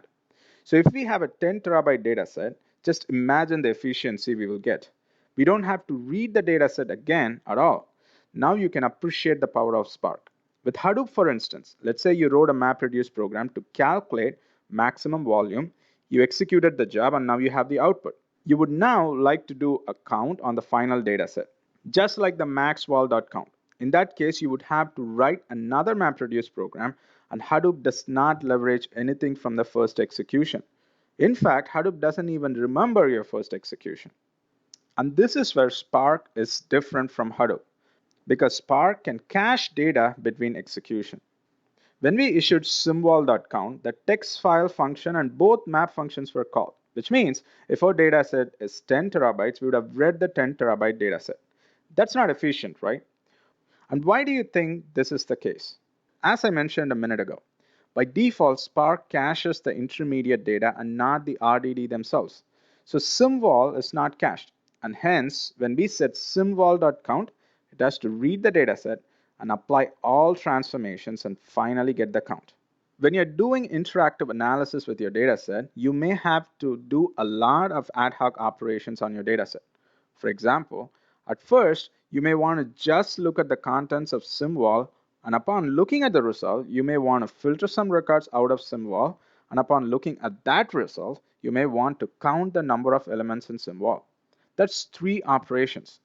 And if the size of the dataset is 10 terabytes, we are reading the dataset 3 times. And that is not good. In such instances, you can ask Spark to cache an RDD. Actually, you can ask Spark to cache any RDD that you think you will need to use over and over again. For instance, to cache SymVol in memory, you can say symvol.cache. And upon execution, the contents of SymVol will be kept in memory. Another function you can use is persist. With persist, you get few more options. With persist function, you can specify whether you would like to keep the data in memory or in disk or both in memory and disk. And there are a few other options as well. With the memory and disk option, if the data doesn't fit in memory, it will be returned to the disk. And also, persist with memory only option and the cache function are one and the same. Assuming we would need to use SymVol RDD multiple times in our application, I've added a line of code, symvol.cache. This will cache the SymVol RDD at runtime. Let's execute this in our Spark shell. I have a brand new Spark shell here, so let's execute.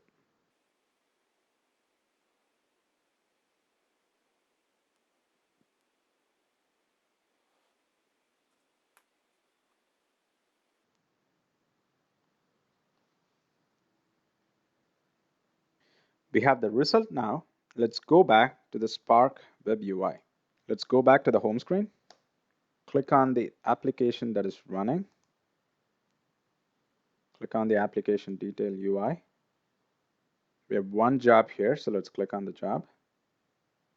Let's look at the DAG visualization for the job. In the DAG visualization, you can see that the last map function in stage 0 has a green dot.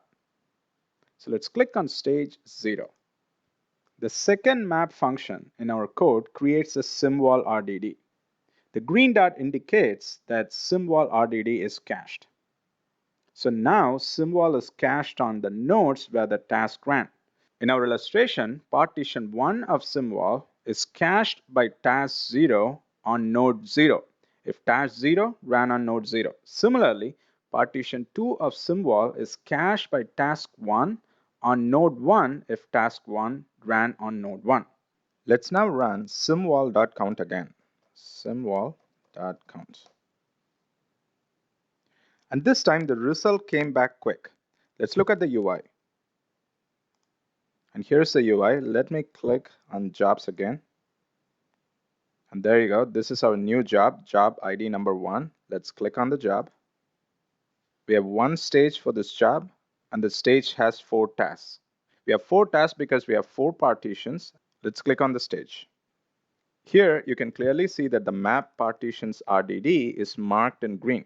And this represents the SymVol RDD, which is cached. If we scroll down the metrics, we can see we have 4 tasks for this stage. So these 4 tasks will work on individual partitions to do the count on SymVol RDD. But the very important thing to note here is each task read its input records from memory, as noted here. And this is because the SymVol RDD is cached. Caching is great, right? So why not cache all RDDs? Caching or persisting RDDs is a great option, but it comes with a cost.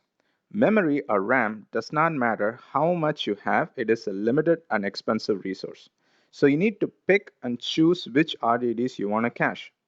If you feel you need to use an RDD over and over again, you would cache that RDD. What happens when you don't have enough memory at runtime to cache RDDs anymore? Very simple. Spark uses an eviction strategy called least recently used, LRU for short. The LRU eviction strategy is very simple, and this is how it works. Let's say you ask Spark to cache an RDD, and it doesn't find any more free memory. In that case, Spark will evict or kick out items from memory which were least recently used, making room for the new stuff. So the oldest data in memory, which is not being used, will be kicked out.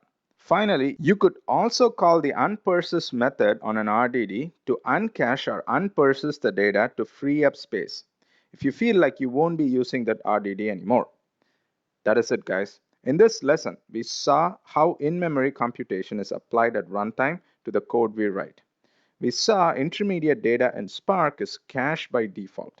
And we also talked about cache and persist functions to cache RDD ourselves. Finally, we also looked at the eviction strategy Spark uses to manage memory. With that, let's wrap this lesson. See you in the next lesson.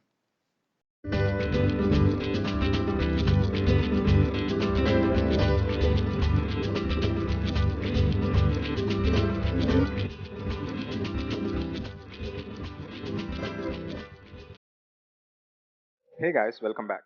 In the last lesson, we learned what is stored in memory and what is not stored in memory by default, and how in-memory computation plays a major role in our execution. In the beginning of this course, we mentioned the biggest challenge with in-memory computation is fault tolerance. So in this lesson, we're going to do a full circle and we're going to demonstrate how fault tolerance works in Spark. Most Spark learners don't have a good grasp on fault tolerance. And we don't blame them because fault tolerance is an abstract concept and you cannot get a handle on it until you see things in action. All right, let's get started. This is what we're going to do. Here is our code to calculate maximum volume by symbol. We will open a new Spark shell, run this code, and once the code executed successfully, we'll shut down a node and then execute the last line of code one more time, and we'll explore what really happens and how Spark tolerates failure between execution. It'll be very interesting. Okay, I have done a very small change to the code. Can you spot it? Probably not. I have added a second argument to the reduce by key function. One, which is the second argument here, represents the number of partitions. So at runtime, reduce by key operation will result in max_vol RDD, which will have only one partition. Here is how the logical plan will look like with the change. Why I'm doing this? Having more partitions means more tasks. When we have less partitions will result in less tasks. It is easier to demonstrate fault tolerance with fewer tasks, less distractions, so to speak. And it is easy to grasp the concept. Additionally, you get to see what happens to the logical and physical plan when we lower the number of partitions as a bonus. So it is a good deal. In the logical plan, max_vol RDD will result in one partition. We will still have two stages. Stage 0 is unchanged and we have 4 tasks. What about stage 1? How many tasks will stage 1 have? Stage 1 will only have one task because we have only one partition in max_vol RDD now. With that understanding, let's now go ahead and execute our code in the Spark shell. Let's copy the code. I have a new Spark shell opened already. I'm going to paste the code.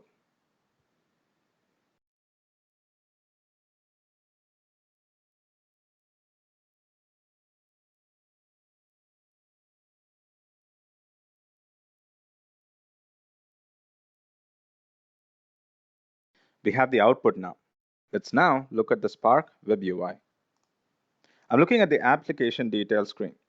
Here we have one job, so let's click on the job.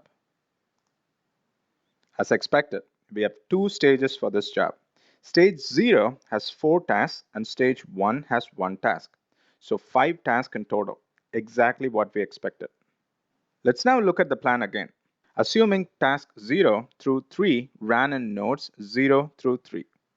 From the previous lesson, we know that the intermediate data for the task will be cached in nodes 0 through 3. So if we execute the last line of code again, just to collect and print max_vol RDD, the first stage will be completely skipped because the intermediate data from task 0 through 3 are already cached in the nodes. So only second stage will execute. So in our case, only one task will run. To demonstrate fault tolerance, we are going to shut down one of the nodes. After we shut down, we'll execute the last line of code again just to collect and print max_vol RDD. In the illustration, let's say we shut down node 2. Can you think of what will happen when we shut down node 2 and execute collect and print on max_vol RDD? Here's what will happen. Spark cannot skip the first stage anymore because it is missing intermediate data from node 2. So it will execute task 2 on another node to generate the intermediate data from task 2. It is very important to note Spark only execute the missing task and not all 4 tasks from the stage, and hence the recovery is very efficient. It is clear, right? Now let's go ahead and pick a node to shut down. Let's shut down node 2. Node 2 is responsible for 2 tasks, task with index 0 and task with index 3. So Spark will have to execute task 0 and 3 again when we shut down node 2. Let's now go ahead and shut down node 2. I'm logged into node 2. I'm going to say sudo shut down now. There you go. Now node 2 is going down. Let's now go back to the Spark shell. We're already seeing errors in the Spark shell saying last executor 1 on node 2 because we just shut down node 2. Now, when we execute collect on maxval RDD again, Spark cannot skip the first stage anymore because the intermediate data from tasks 0 and 3 is missing. So Spark will execute the first stage but will only execute tasks 0 and 3 instead of executing all 4 tasks in the stage. Once the first stage is complete, Spark will execute the tasks on the second stage. Let's see this in action. I'm going to copy just the last line of code. Now let's go ahead and execute. We're getting some more errors stating that node 2 is down, which is okay, and it is expected. We have the result now. Let's go ahead and check Spark UI. Let me click on jobs. And here's our most recent job, job ID 1. The important thing to note here is, out of 5 tasks, only 3 tasks were executed. 2 for stage 1, those are the missing tasks, tasks 0 and 3 from node 2, and 1 in the second stage. And the other task is a result of reduce by key operation in the second stage. So let's click on the job. And here you can see very clearly we have 2 stages. The first stage is not skipped, but the first stage did not execute 4 tasks. It executed only 2 tasks. And these 2 tasks were executed in node 1 and node 3. So once this stage is complete, Spark will proceed to the second stage. All right, guys, we just saw how Spark handles fault tolerance in action. Spark is effective when it comes to fault tolerance. It only executes the task to generate the intermediate data that went missing. Now we have done a full circle.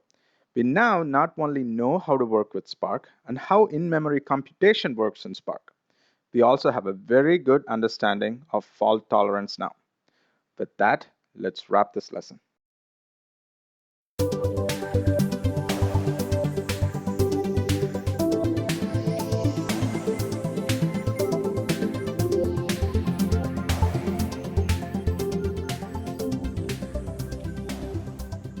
We named this chapter a short chapter on Scala because we want to give you a quick introduction of what Scala is and introduce you to basic Scala concepts, just enough to get you started with Scala. So you're not lost when you look at a Spark program written in Scala.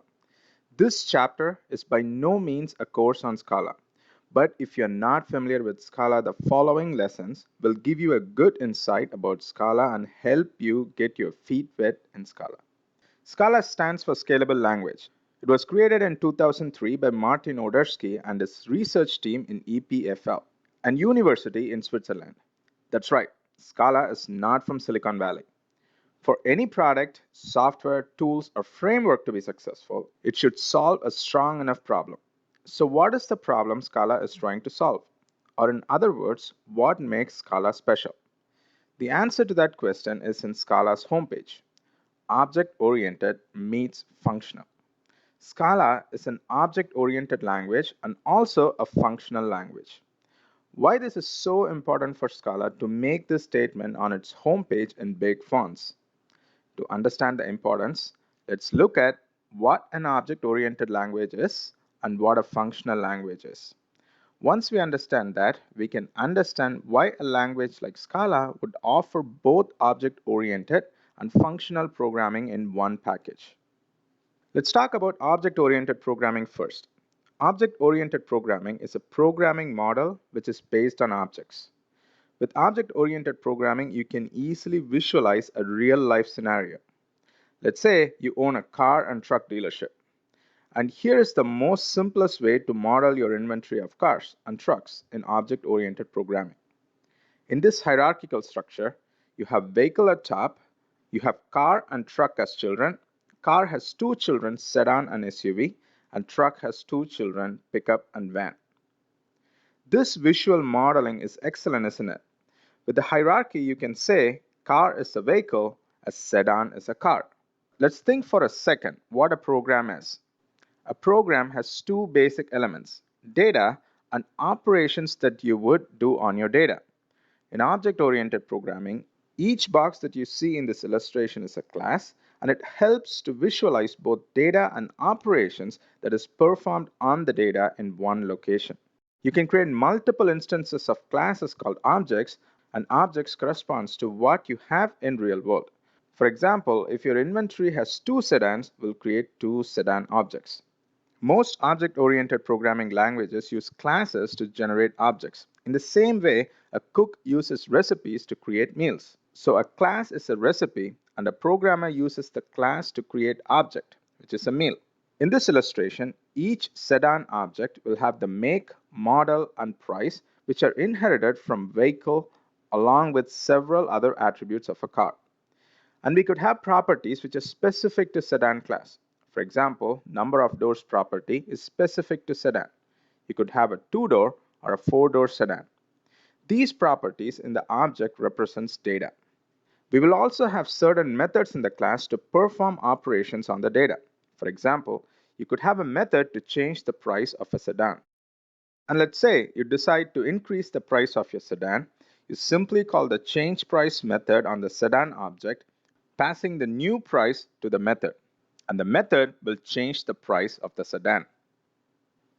Now let's look at functional programming. With pure functional programming, we don't have the concept of classes and objects, which means data and operations performed on the data are not in a centralized location, like we have in the object-oriented approach. The reason is functional programming treats data and operations as two different things, and hence they should be kept separate. The idea behind functional programming is to break up a big job into tiny manageable functions.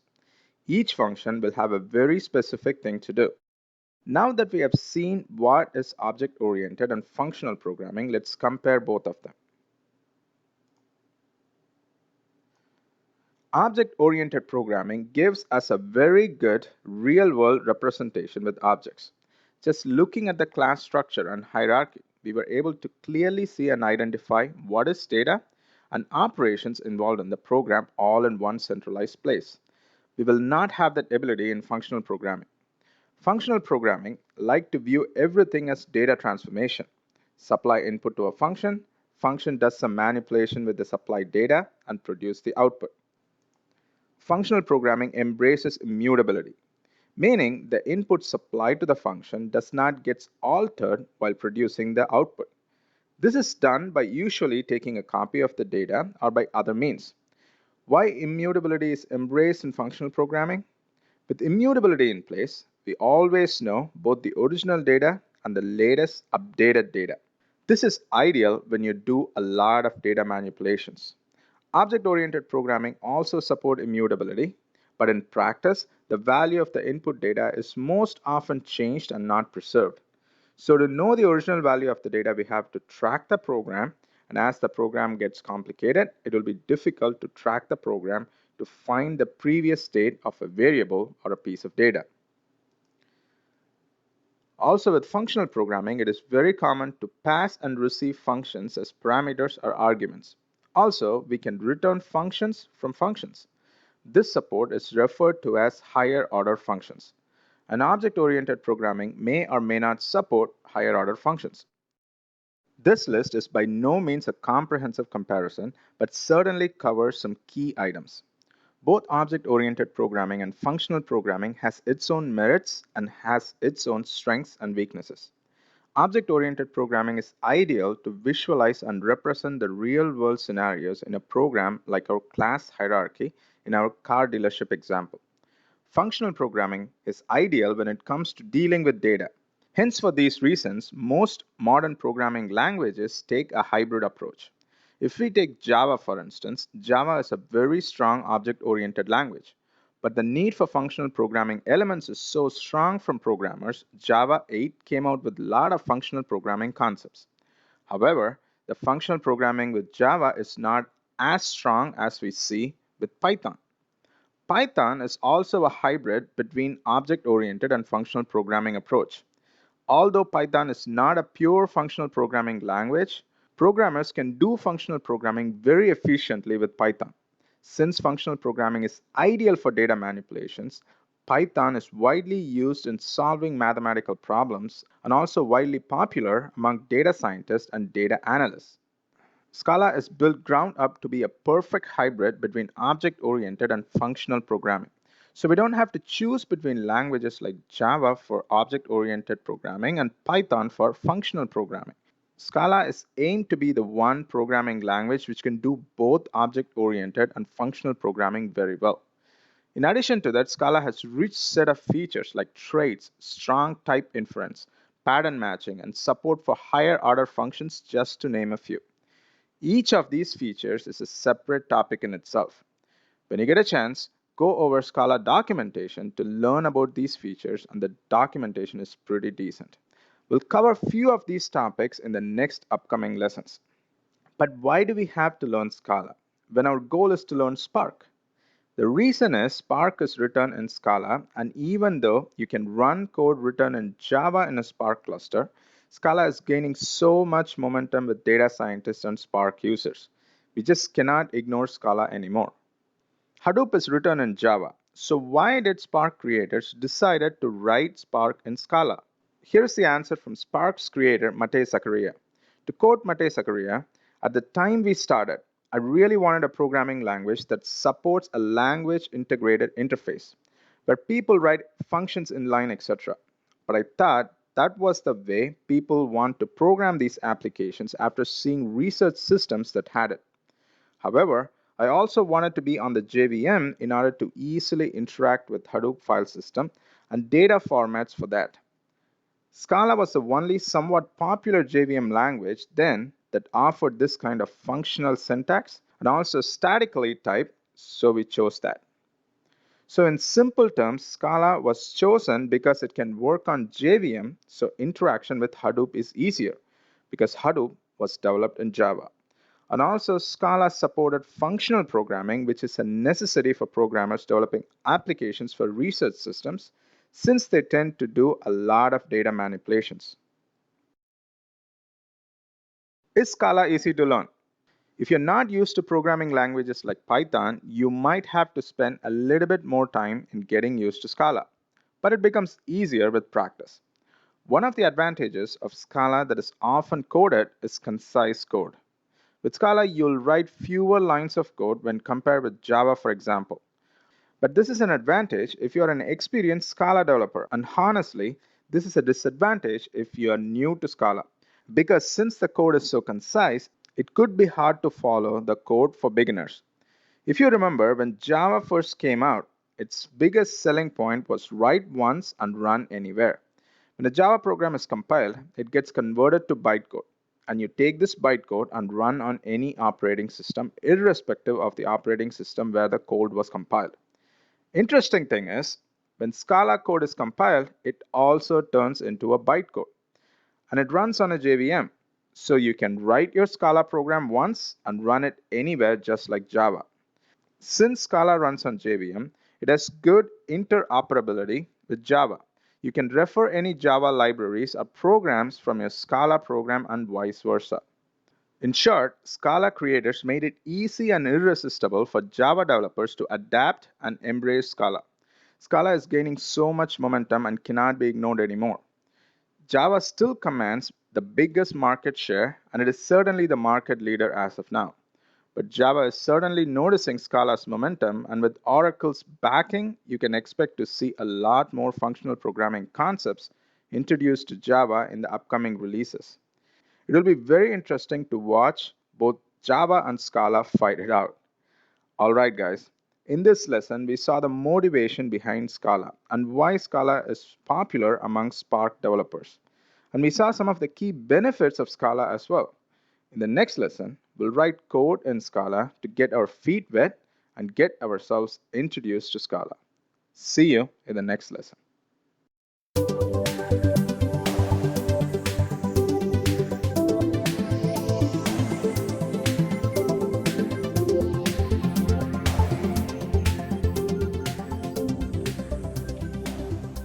Hey guys, welcome back. In the last lesson, we saw what is Scala and what is the motivation behind Scala. We talked about the difference between an object-oriented language and a functional language, and we learned Scala is a hybrid between both. In this lesson, we are going to write our first program in Scala, but we are not going to write a Hello World program. At Hadoop in Real World, we want to keep things interesting, and there is nothing interesting about Hello World. Hello World was cool 15 years ago, but not anymore. So let's try something different. Before we look at a program, let's see what you need to run a Scala program. Scala runs on JVM, meaning when you compile a Scala code, it gets translated into a bytecode, and the bytecode is executed on a JVM. So JDK is a prerequisite to run Scala. Additionally, and of course, you need Scala itself. So we need to download Scala, and Scala comes with an interactive shell where you can try and execute Scala code. You can also download the Scala IDE from scala-ide.org and get started right away. And this is our favorite approach because this is fast, and also an IDE is always very user-friendly. You would still need to install JDK 8 if you don't have it installed already. Simply search for JDK download in Google and install it. Alright, in this lesson, we are going to assume you have a basic understanding of object-oriented concepts. With that assumption, let's get started. We are going to write an employee class in both Java and Scala. The employee class that we will write will have two properties, name and salary. And I have two projects here. The first project is a Java project, and the second project is a Scala project. And here is the employee class written in Java. Let me open this up in full screen. There you go. We have a public class named employee with two properties, name and salary. We have a constructor and getters and setter methods for both properties. Pretty simple, right? Now let's go ahead and see the code for the same employee class in Scala. So let me go back, open the Scala project, open employee.scala. There you go. Yes, it's not a mistake. You're looking at the right program, and that is it, just one line. Where are the two properties? Here they are, name and salary. Where is the constructor? Scala automatically creates a constructor with two properties behind the scenes for us. What about the getters and setters? We don't need one, but assigning values to properties, it's super simple.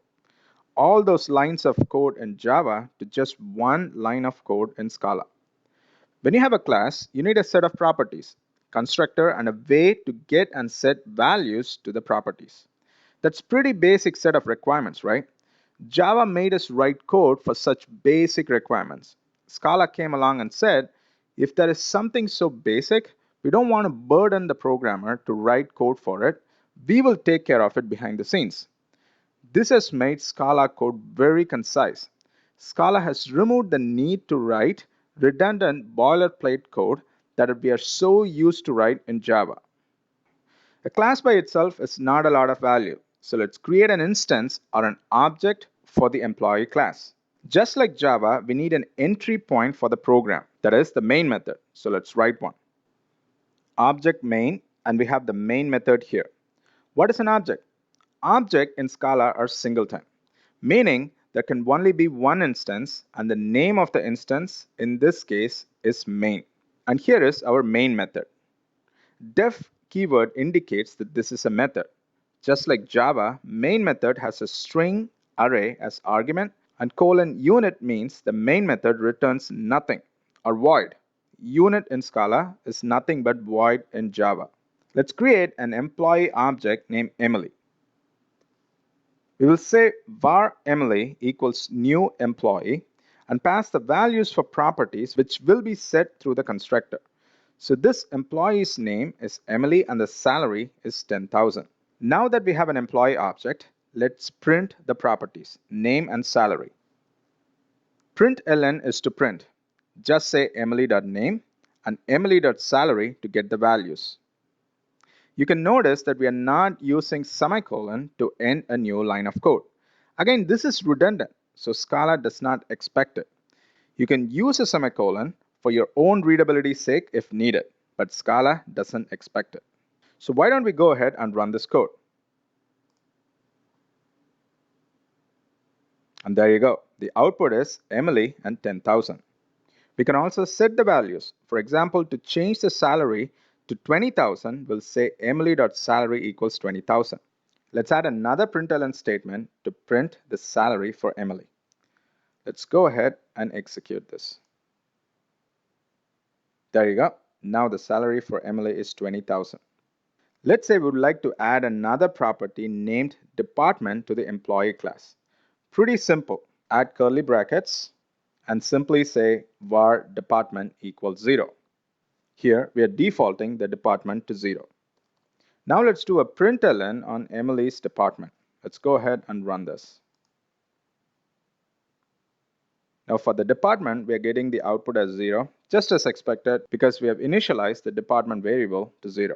A department of an employee being 0 doesn't make a lot of sense, so let's assign Emily to department 10.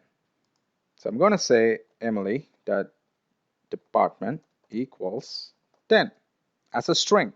And oops, we see an error. Let's see what the error is. Type mismatch found, string 10 required int. There are two important things to learn here. First, if you notice closely, we have not mentioned the data type of variable department. We assigned a value, which happens to be an integer, and Scala inferred the type of the variable to be an integer. This is called type inference. That is, based on the values you assign, Scala can automatically infer the type of the variable. So based on our assignment here, Scala has decided that department variable will be an integer, and Scala is stopping us from assigning department variable with a string value at compile time itself. See, it is erroring out right away as soon as we assign a string value to a variable. This makes Scala a static type language, meaning Scala knows the type of the variable at compile time, even when you don't specify the type.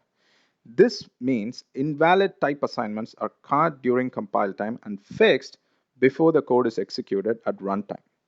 Java is also a statically typed language, but it requires you, the programmer, to specify the type of the variable. Java supports type inference in limited capacity. You can expect Java to make improvements in this area very soon. So to fix this issue, let's change 10 to numeric 10. And there you go, the error is now gone. Moving on. True functional programming embraces immutability. The concept of immutability is simple.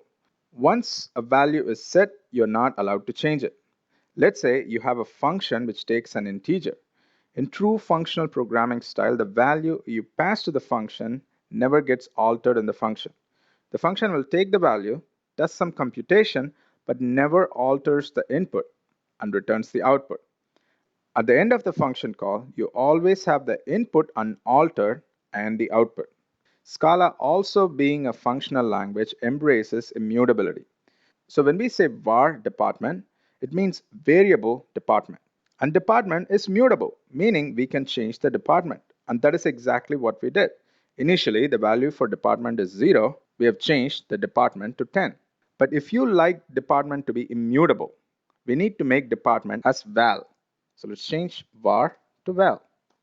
Now department is not a variable, instead it is a value. Now you cannot change department. See, now we get an error.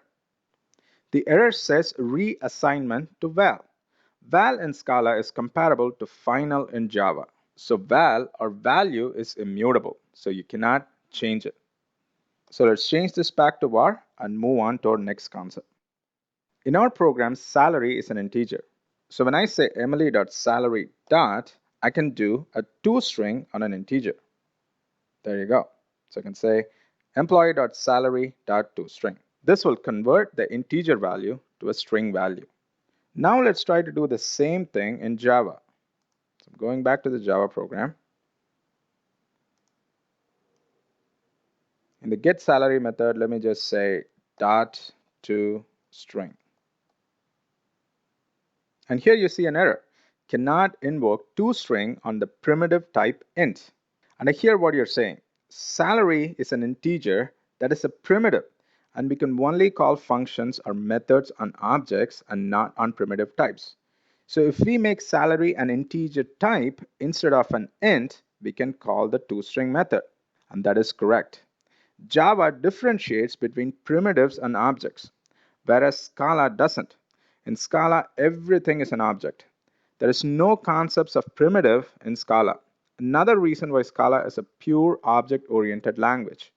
This also, in a way, makes developers' life easy. In Java, if we have to use an integer, for example, we need to make a conscious choice between primitives and objects. In Scala, you don't have to make a choice because there is only one option, which is an object. All right, let's wrap this lesson by writing a very simple method inside employee. Here is a simple method, def print employee, and we're simply printing employee name and the salary he makes. To call this method, simply say emily.prints employee. There you go. Let's go ahead and execute it. That is our output. Emily makes $20,000. That is it, guys. Believe it or not, we learned a lot of things about Scala in this lesson. We know Scala is a super concise language compared to Java. Scala does type inference and it is a static type language. Scala does not support the concepts of primitives and everything in Scala is an object. I'm sure we could not have learned all that with a Hello World program. With that, let's wrap this lesson. See you in the next lesson.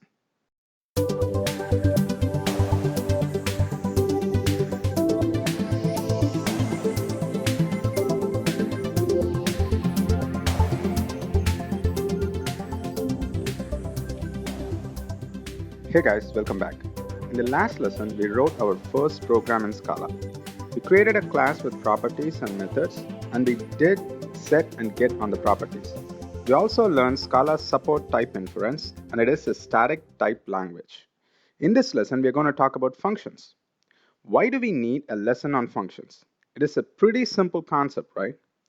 Scala, also being a functional language, gives a lot of importance to functions. You have anonymous functions, higher order functions, and with Scala's concise code practice, you need to get familiarized with few possible ways you can write and represent a function in Scala. And hence, we decided to have a separate lesson on functions. All right, I have a class here named test function. Inside it, I have two lines of code. Def m xint equals x plus 1 and val f equals xint followed by an arrow x plus 1. Both lines of code looks more or less the same. The first line of code represents a method named m, which takes in an integer and adds 1 to the integer and returns it. The second line of code represents a function named f, which takes in an integer and adds 1 to the integer and returns it. Both lines do the same thing. Takes an integer and add 1 to it. But notice the difference? The first line starts with def, which makes it a method, and the second line starts with val, which makes it a function. You might see people referring to function and method in Scala interchangeably. Even some books refers to function and method in Scala interchangeably. However, function and methods are treated as two separate things in Scala. Let's see how they are different. Here, I've added lines to instantiate the test function, and I've added println statements to call the method m and the function f. So let's save this code. Let's go ahead and run this program. Run Scala application. And there you go. We have the output 11 and 11. When we ran this piece of code, our IDE compiled this class, created bytecode, and executed the bytecode. Let's go to the location where the class files are created. So let me browse to that location. Go to properties, copy this whole location. So here we are in the project location. Go to bin, com, hrw, Scala, and here are the class files. Let's ignore the class files for employee and main classes. Let's focus on the last two class files for test function. The last file with the name testfunction.class is the class file for the test function class, and which makes perfect sense. But what is the other class file doing here? That is this test function $anon function $1.class. What is that doing here and what is it for? Now let's go back to our IDE and let's try one more thing. Let's copy this line of code and I'm going to create another function. I'm going to call this function F2. Now let's save this code and run the program. Now let's go back and check the class files. And we see three class files now from test function. So we added one more function and Scala created another class file. So for each function in the class, Scala is creating a class file behind the scene. Why is that the case? Scala treats functions as objects. So when we declare a function, a class is created for that function behind the scenes. Since function is an object in Scala, you can now pass the function as argument or return a function from another function. If functions are treated as objects behind the scenes, what about the methods?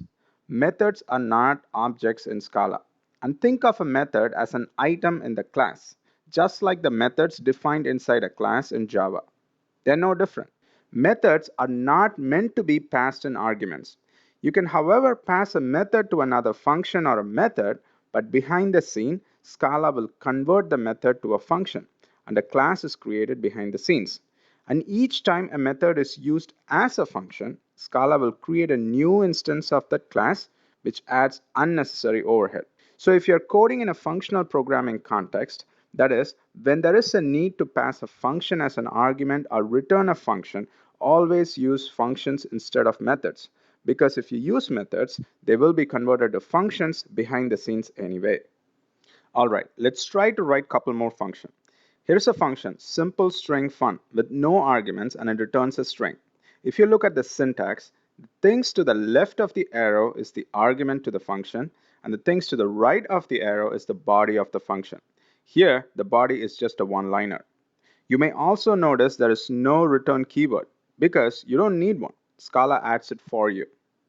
And here's another function, even or odd. It is not a one-line function, so we are using curly braces.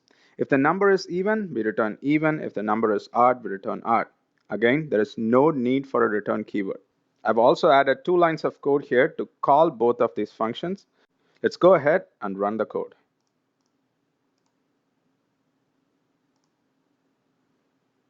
And there's our output. Let's now create a method. The syntax for a method is very similar to a method in Java. You give the name, followed by arguments, followed by the definition for the method. The sum salary method takes in a list of employees and calculate the sum of all their salaries and finally return the sum. We are using the for each function on the list. And look at the highlighted piece of code. And that's an interesting syntax. What does this syntax looks like to you? Notice the arrow. To the left, we see the argument, and to the right, we have the definition. It is a function. But what is the name of this function? It doesn't have a name. It is an anonymous function. You think the code is concise now, you can make it even more concise. You don't have to specify the type for employee. Scala's type inference will take care of figuring the type. So we can just remove the type, and the code becomes even more concise. And there you go. So let's create a list of employees and call this function. And here is the code to do exactly that. I'm using the employee class that we created in the last lesson. We're creating a list of employees with different department numbers. Using the employees, I'm creating a list, and I'm passing the list to the sum salary method.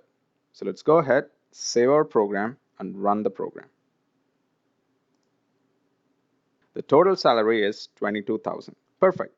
Now let's say you have a new requirement from one of your business users. They want to calculate the sum of salaries only for employees from Department 10. How do you achieve that? Very simple. We can make a copy of the existing method and tweak the logic. We check the department, and when the department equals 10, we are doing a sum. And the name of the function is sum salary for department 10. Let's add code to run the method. There you go. So save it and run it. So the total salary just for employees from department 10 is 17,000. Now say you have a new requirement from another user. This time, someone wants you to calculate the sum of salaries for employees from department other than department 10. How do you do that? You can copy the method again and tweak the logic. What if the next requirement is to calculate the sum of salaries for department 20? What do you do in that case? Create another method or a function? You see where I'm going with this? We would potentially end up with a lot of functions or methods with redundant logic all over the place. Instead, we can do something better. We can ask the user to supply the logic to pick which employee to be considered for the calculation. And how can we achieve that? Here is our sum salary smart method. And in this method, we have included a second argument. We are expecting a function for the second argument. The function takes in an employee and returns a boolean. And inside sum salary smart, we can refer this function as selection. So anyone calling sum salary smart will supply the definition for selection function. Now look at the highlighted line of code here. And let's say we want to calculate the total of all salaries for employees from department greater than 10. When we call sum salary smart, we'll pass in the function which takes employee as an argument, and the definition of the function checks whether the department is greater than 10. And it basically returns true or false, which is a boolean. So at runtime, for each employee in the list, the selection method is called. The function evaluates the department, and if the department is greater than 10, it will return true. If not, it will return false. And back in the sum salary smart method, we'll sum the salary only when the selection function returns true. Simple, right? So let's go ahead, save our code, and run the program. And here's our output. The total salary for department greater than 10 is 5,000. We can also lose the type and let Scala's type inference take care of the type. And this will make the code look even more concise. Sum salary smart is referred as a higher order function. For a function to be called a higher order function, it has to either take one or more functions as arguments or return a function as a result. Sum salary smart takes selection function as argument, and hence it is a higher order function. And this means Scala supports higher order functions. And this is significant because you can see that higher order functions can be quite powerful. Even in this simple example, initially we were copying and pasting the code to provide different implementations to sum the salaries, creating duplication in our code. With higher order function like sum salary smart, we have eliminated the redundancy in our code, and also we were able to abstract our code in a way it gives the caller of the function or method the ability to send its own logic for computation, thereby making the code highly scalable. That is it, guys. In this lesson, we saw the difference between functions and methods. We saw how to write functions and different style of writing functions. We also saw how to write anonymous and higher order functions. With that, let's wrap this lesson.